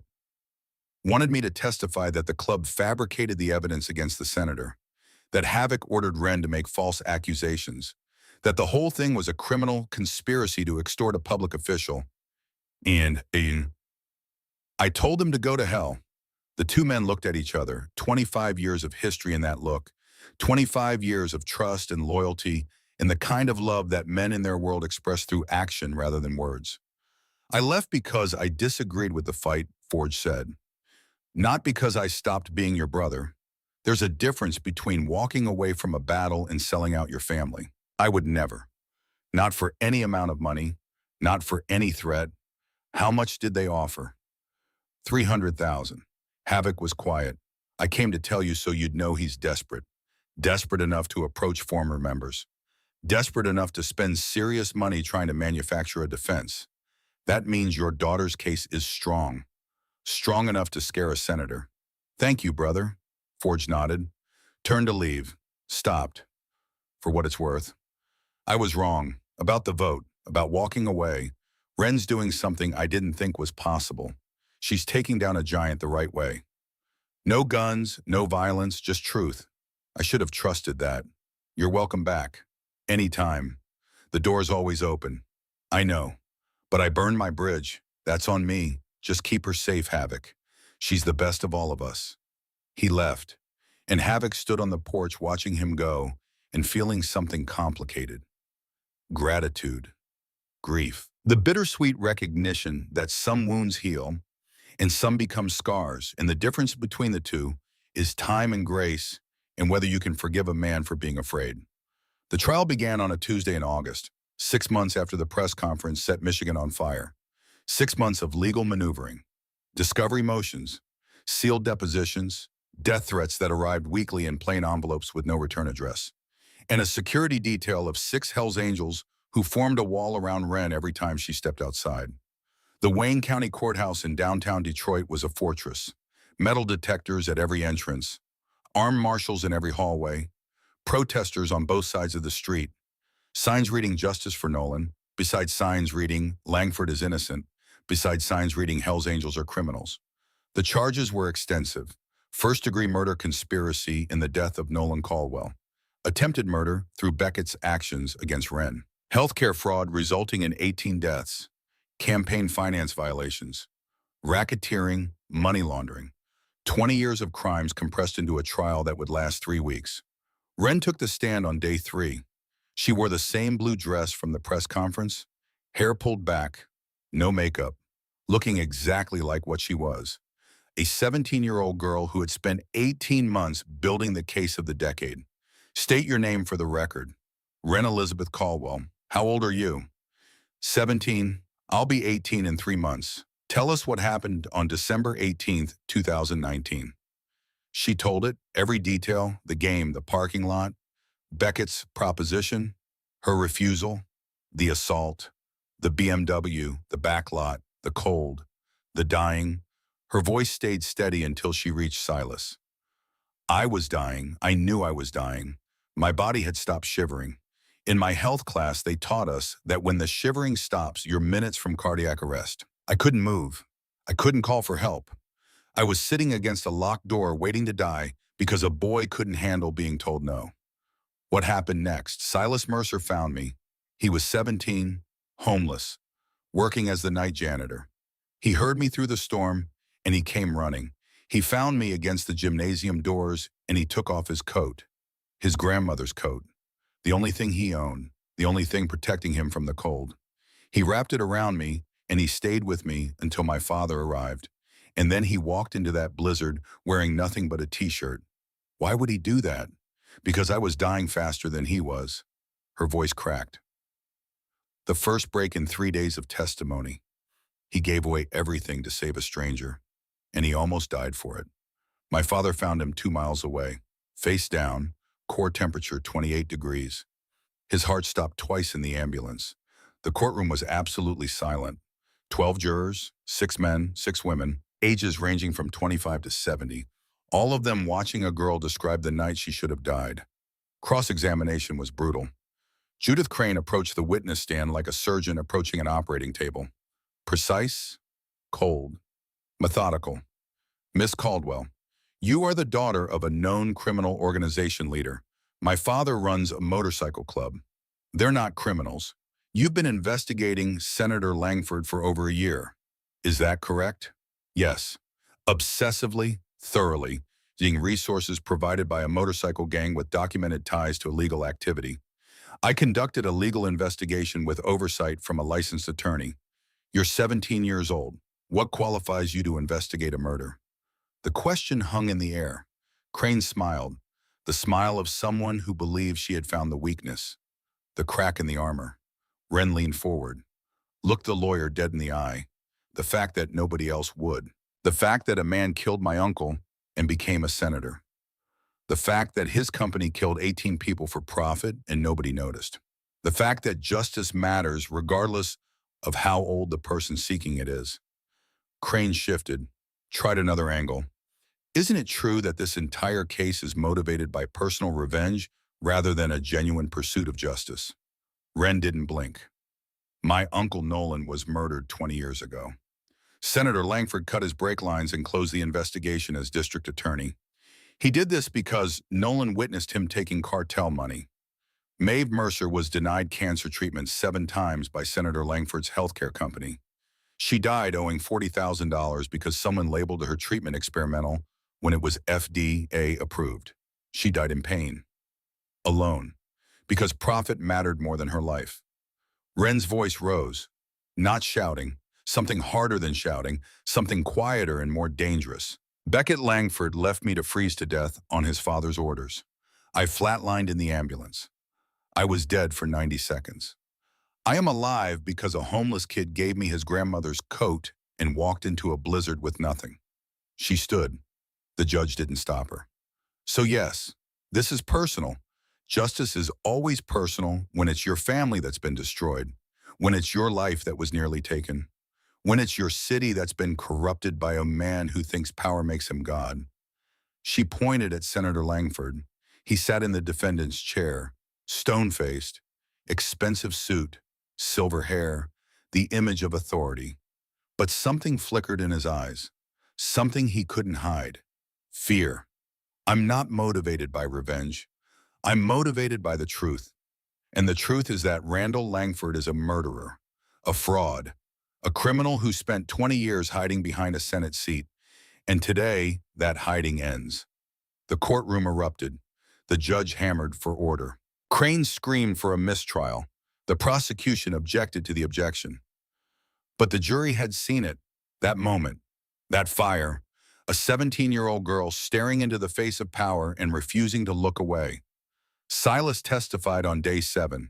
He wore jeans and a button-down shirt, no leather cut, no club symbols, just a 19-year-old kid who had survived hell and come through it with something intact that most people lose long before they reach his age.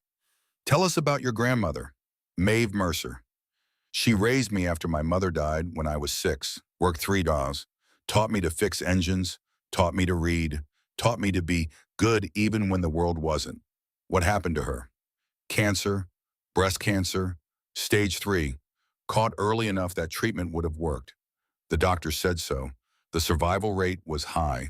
Did she receive treatment? No. Her insurance denied it, called it experimental. The treatment was FDA approved, standard protocol for her type of cancer. They denied her 7 times, his voice cracked. He didn't hide it, didn't apologize for it. She died 8 months before the blizzard, died owing $40,000, died in pain because someone in an office building decided that saving her life cost too much. Who made that decision?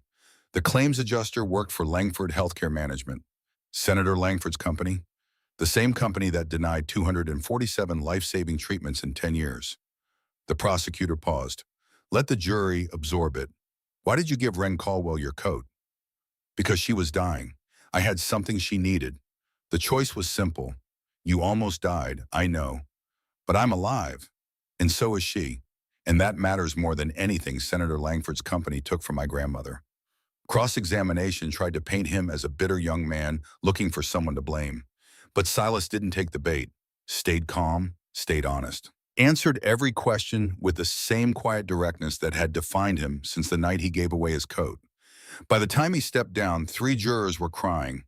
2 more were staring at Langford with expressions that had nothing to do with reasonable doubt. Beckett testified on day 12. He had lost weight, looked older, haunted. The golden boy who had terrorized hallways was gone. In his place was a 19-year-old who had tried to kill himself and been saved by the 2 people he had hurt most. 10 months sober, prison counseling, community service. The slow, brutal work of trying to become someone different from the person he had been. Why did you do it? Because my father asked me to. Because I was raised to believe that people like Wren didn't matter. That her father was a criminal and she deserved whatever happened to her.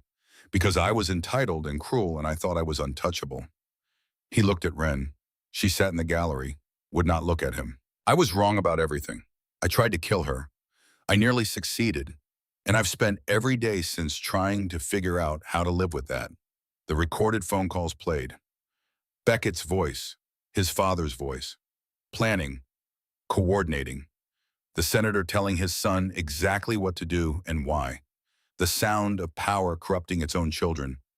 Turning a boy into a weapon, then discarding him when the weapon broke. Closing arguments took 2 days. The prosecution laid out 20 years of crimes with the precision of an architect laying out blueprints. Every brick connected, every wall supported, every room leading to the same conclusion. Guilty. The defense tried. Judith Crane was good, expensive. She created alternative narratives, questioned timelines, attacked witness credibility, painted everything as circumstantial, as coincidence, as the conspiracy of a criminal organization against a public servant. But the jury had seen Wren, had heard Silas, had listened to Beckett's confession and the recorded calls that confirmed it, had reviewed financial records that showed cartel money flowing into campaign accounts, had read the denied claims, had counted the dead. Deliberation took 16 hours. The verdict came on a Friday afternoon, August 27, 2021. Wren sat between her father and Silas. Her hands were shaking. Her heart was hammering. 18 months of work, 2 years of living with the knowledge of what Langford had done. 20 years of her family's grief. It all came down to 12 people in a piece of paper. The jury foreman stood, older man, 60-something, kind eyes behind wire-rimmed glasses, steady hands, the hands of someone who understood the weight of what he was about to say. On the charge of first-degree murder conspiracy in the death of Nolan Caldwell. We find the defendant guilty. The courtroom erupted. Havoc grabbed Wren's hand, squeezed hard. On the charge of attempted murder through proxy, guilty. On the charge of healthcare fraud resulting in death, guilty, guilty, guilty, guilty. 18 counts, 18 verdicts, each one a nail in the coffin of a career built on blood and silence. Senator Randall Langford sat motionless. His expensive lawyers shuffled papers. His political dynasty ended in real time. 20 years of power evaporating under fluorescent lights, while 12 ordinary citizens delivered the accountability that the system had denied for 2 decades. Sentencing came 2 weeks later. 25 years federal prison, no parole for 15. Financial restitution to victims' families, forfeiture of all assets derived from criminal activity. The healthcare company dissolved, the campaign accounts frozen, the empire dismantled. Beckett received 18 months for his role in the assault, 5 years probation, mandatory addiction treatment, a deal for his testimony. Light considering what he'd done, heavy enough to matter. Outside the courthouse, Wren stood before cameras one more time, not the scared 16-year-old from the press conference. Something else now, something harder and surer and more dangerous than anything Langford had ever faced. Justice was served today, not just for me, not just for Nolan or Maeve or the 18 others, for everyone who has ever been told they don't matter. That power makes people untouchable. That fighting back is pointless. She looked into the cameras. Randall Langford is going to prison for 25 years. And every person who thinks money and influence put them above the law should take note. Because I'm not stopping. This is just the beginning. She walked to the car. Silas held the door. Havoc drove. The club formed a barrier of leather and chrome between her and the chaos. Inside the car, silence. Then breathing. Then tears. Not sad. Released. 14 months of pressure breaking like a dam. Silas held her hand, said nothing. There was nothing to say.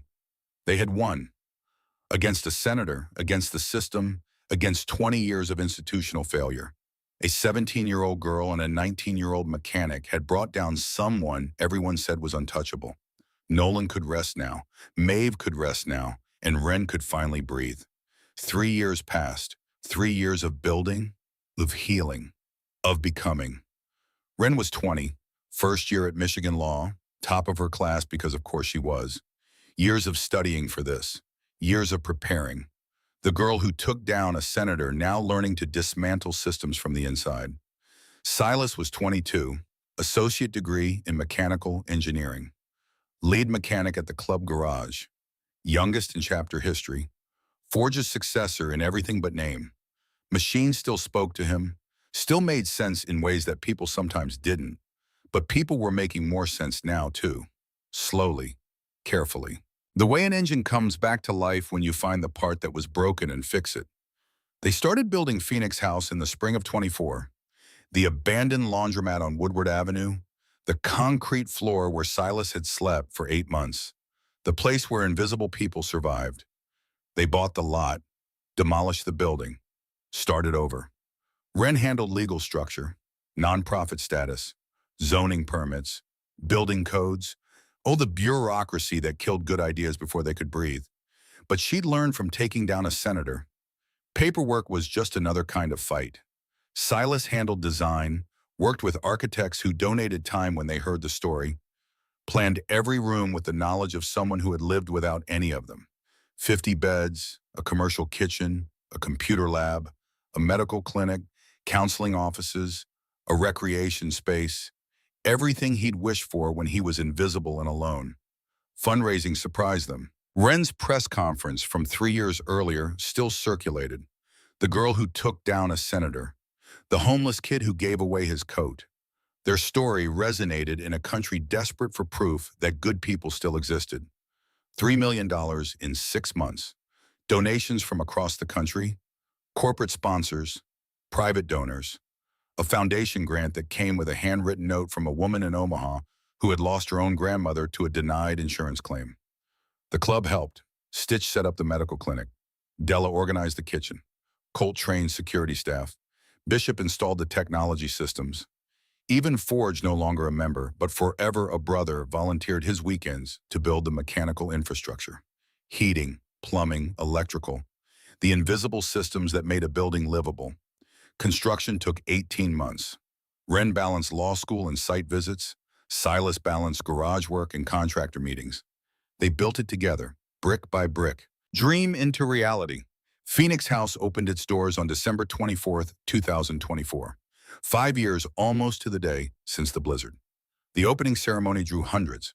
City officials, social workers, shelter directors, donors, press, reporters who had covered the trial 3 years earlier, returning to cover its legacy. But the moment that stopped the city, the moment that would appear on every news broadcast, in every social media feed, in every front page the following morning, that moment belonged to the motorcycles. Havoc had made calls, not just to the Detroit chapter, to every Hells Angels chapter in Michigan, to affiliated clubs across the Midwest, to riding groups and veteran organizations and independent bikers who had followed Wren's story and wanted to be part of what it became. They came from Lansing and Grand Rapids and Traverse City and Kalamazoo, from Toledo and Chicago and Indianapolis, from small towns with names that most people had never heard. They came on Harleys and Indians and custom builds and bikes that were older than some of the riders. They came in leather cuts and denim vests and military jackets and work coats. 112 riders. They lined up on Woodward Avenue in 2 columns, engines rumbling, chrome gleaming in the winter sun. A corridor of steel and leather and human decency stretching from the street to the front door of Phoenix House. And down that corridor, one by one, walked the children. 50 kids, just ranging from 12 to 17. The first residents of Phoenix House. Homeless, invisible, forgotten by every system that was supposed to protect them. Walking between rows of the toughest men and women in the Midwest. And every single rider stood at attention as they passed.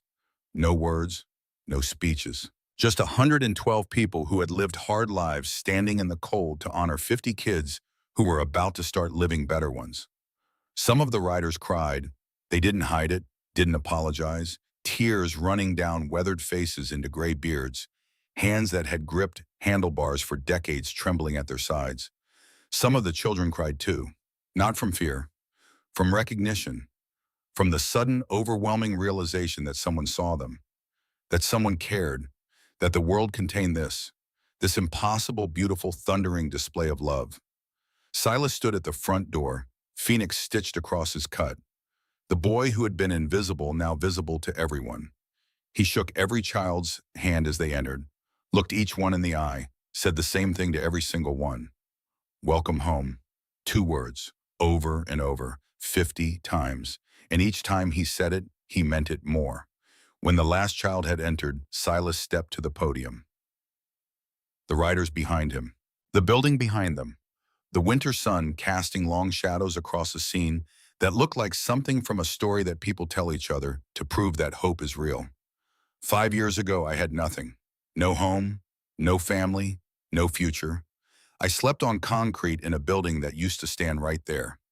He pointed to the empty lot beside Phoenix House, the space where the laundromat had been, where a boy had survived on scraps and stubbornness and a promise to a dead woman. I was 17, alone, invisible, convinced the world had forgotten I existed. Then I heard someone screaming in a blizzard, a girl dying in the cold, and I made a choice. I gave her my grandmother's coat. The only thing I had, the only thing protecting me, and I walked into that storm knowing I would probably die. His voice was steady, strong. The voice of a man who had earned every word. That choice should have killed me. Instead, it gave me everything. Wren's father found me, brought me to the clubhouse, gave me a family, gave me purpose, taught me that being good matters, even when it's hard, especially when it's hard. Wren stepped beside him, leather jacket over a blue dress, the same blue dress from the press conference and the trial, her armor, her uniform. The garment that said, I am not who you think I am and I am exactly who I need to be. 5 years ago, I was left to die in a parking lot, temperature 15 below. My heart stopped for 90 seconds. I should be dead, or brain damaged, or broken beyond repair. Her voice carried, clear, certain. The voice that had stared down a senator's lawyer and not blinked. I'm standing here because Silas Mercer chose kindness over survival. That coat saved my life. But it did more than that. It showed me what sacrifice looks like, what courage looks like, what it means to be good when being good might cost you everything. She gestured to the building behind her. Warm light glowing in every window, the sound of children inside, voices, laughter, the sounds of a place that was already becoming home. Maeve Mercer taught Silas to be good.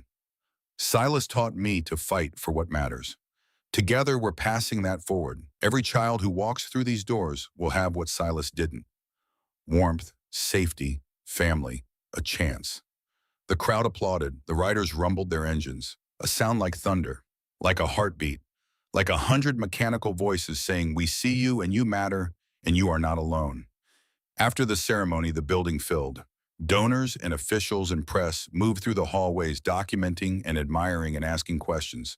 But Silas had stepped away from all of it, stood near the entrance, and greeting the last few visitors. Still uncomfortable with attention, but learning to accept it as the price of the mission. A girl approached, thin, 14 maybe, dark hair, defensive posture, haunted eyes that Silas recognized immediately because he had worn those exact eyes for 8 months. You Silas Mercer. Yeah, people call me Phoenix. I'm Harper. Social worker said I should come here. Said you help kids like me? We do. You hungry? Always. He led her through the building, showed her the dining hall, the bedrooms, the computer lab, the counseling offices, watched her take it in, watched hope flicker in eyes that had forgotten what hope looked like. How long you been on the streets? 6 months. Since my mom died. I'm sorry. Yeah. Harper shrugged, trying to look tough, failing, the way all kids fail when they try to be harder than the world has made them. Everybody says they're sorry. Nobody helps. We help. That's the whole point of this place. Why? Because somebody helped me once. A stranger. When I had every reason to help myself instead. Now I'm passing it forward. They reached the kitchen. Della was there, already had food laid out. Soup, fresh bread, the kind of meal that communicated safety without saying a word. Harper ate the way Silas had eaten that first morning at the clubhouse. 3 plates. 4. Not tasting, just consuming. Making up for days and weeks of not enough. When did you eat last? Yesterday, found some fries behind a McDonald's. You don't have to do that anymore. You've got a bed here, meals, whatever you need. For how long? As long as it takes. Harper looked at him.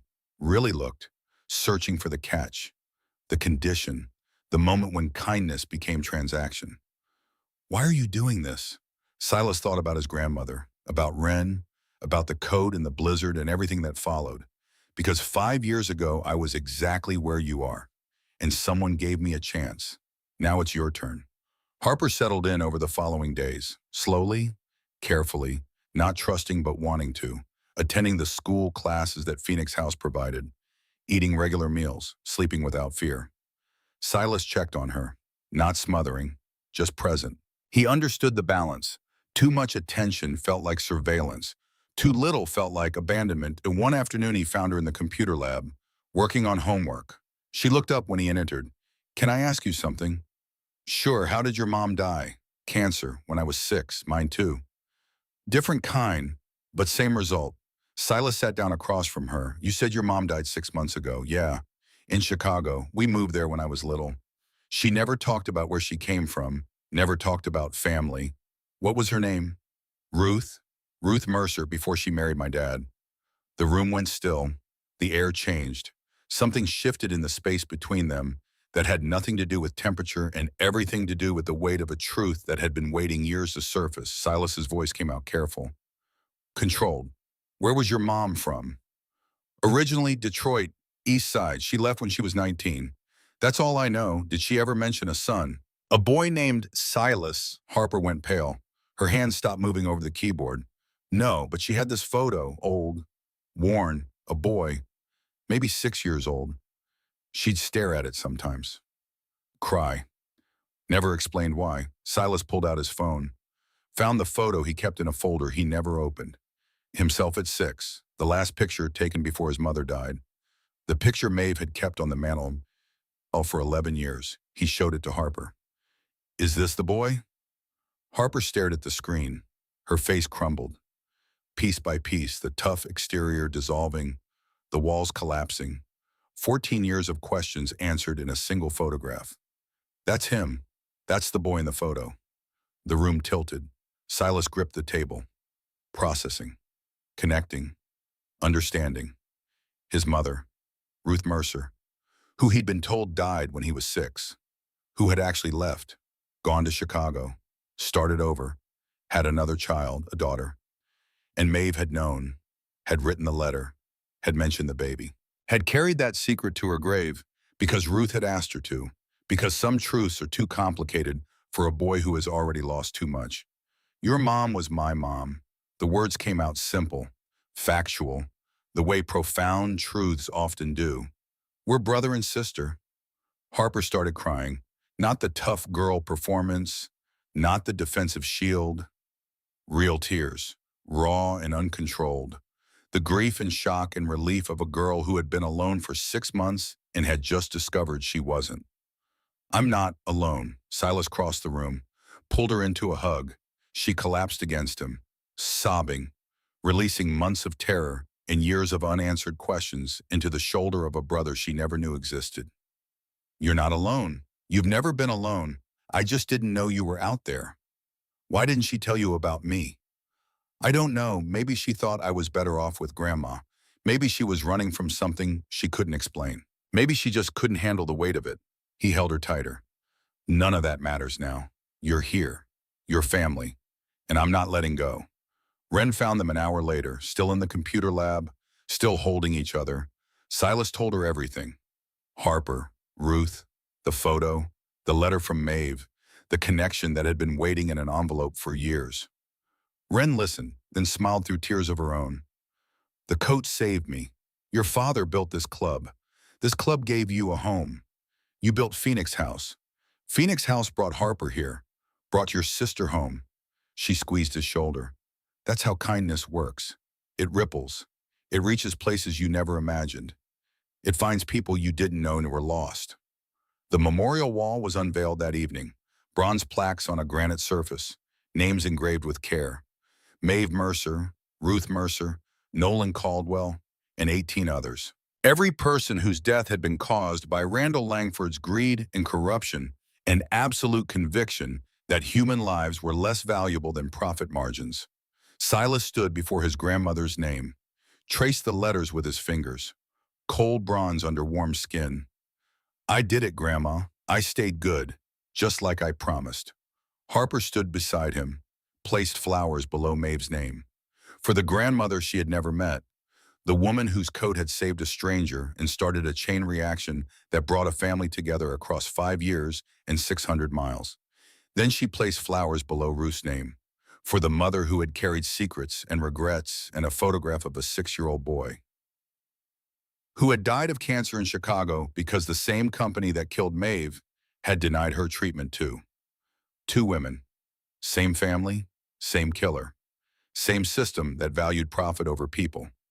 Beckett Langford came to the ceremony, 3 years sober, running a youth outreach program on the East Side, 41 kids in his care.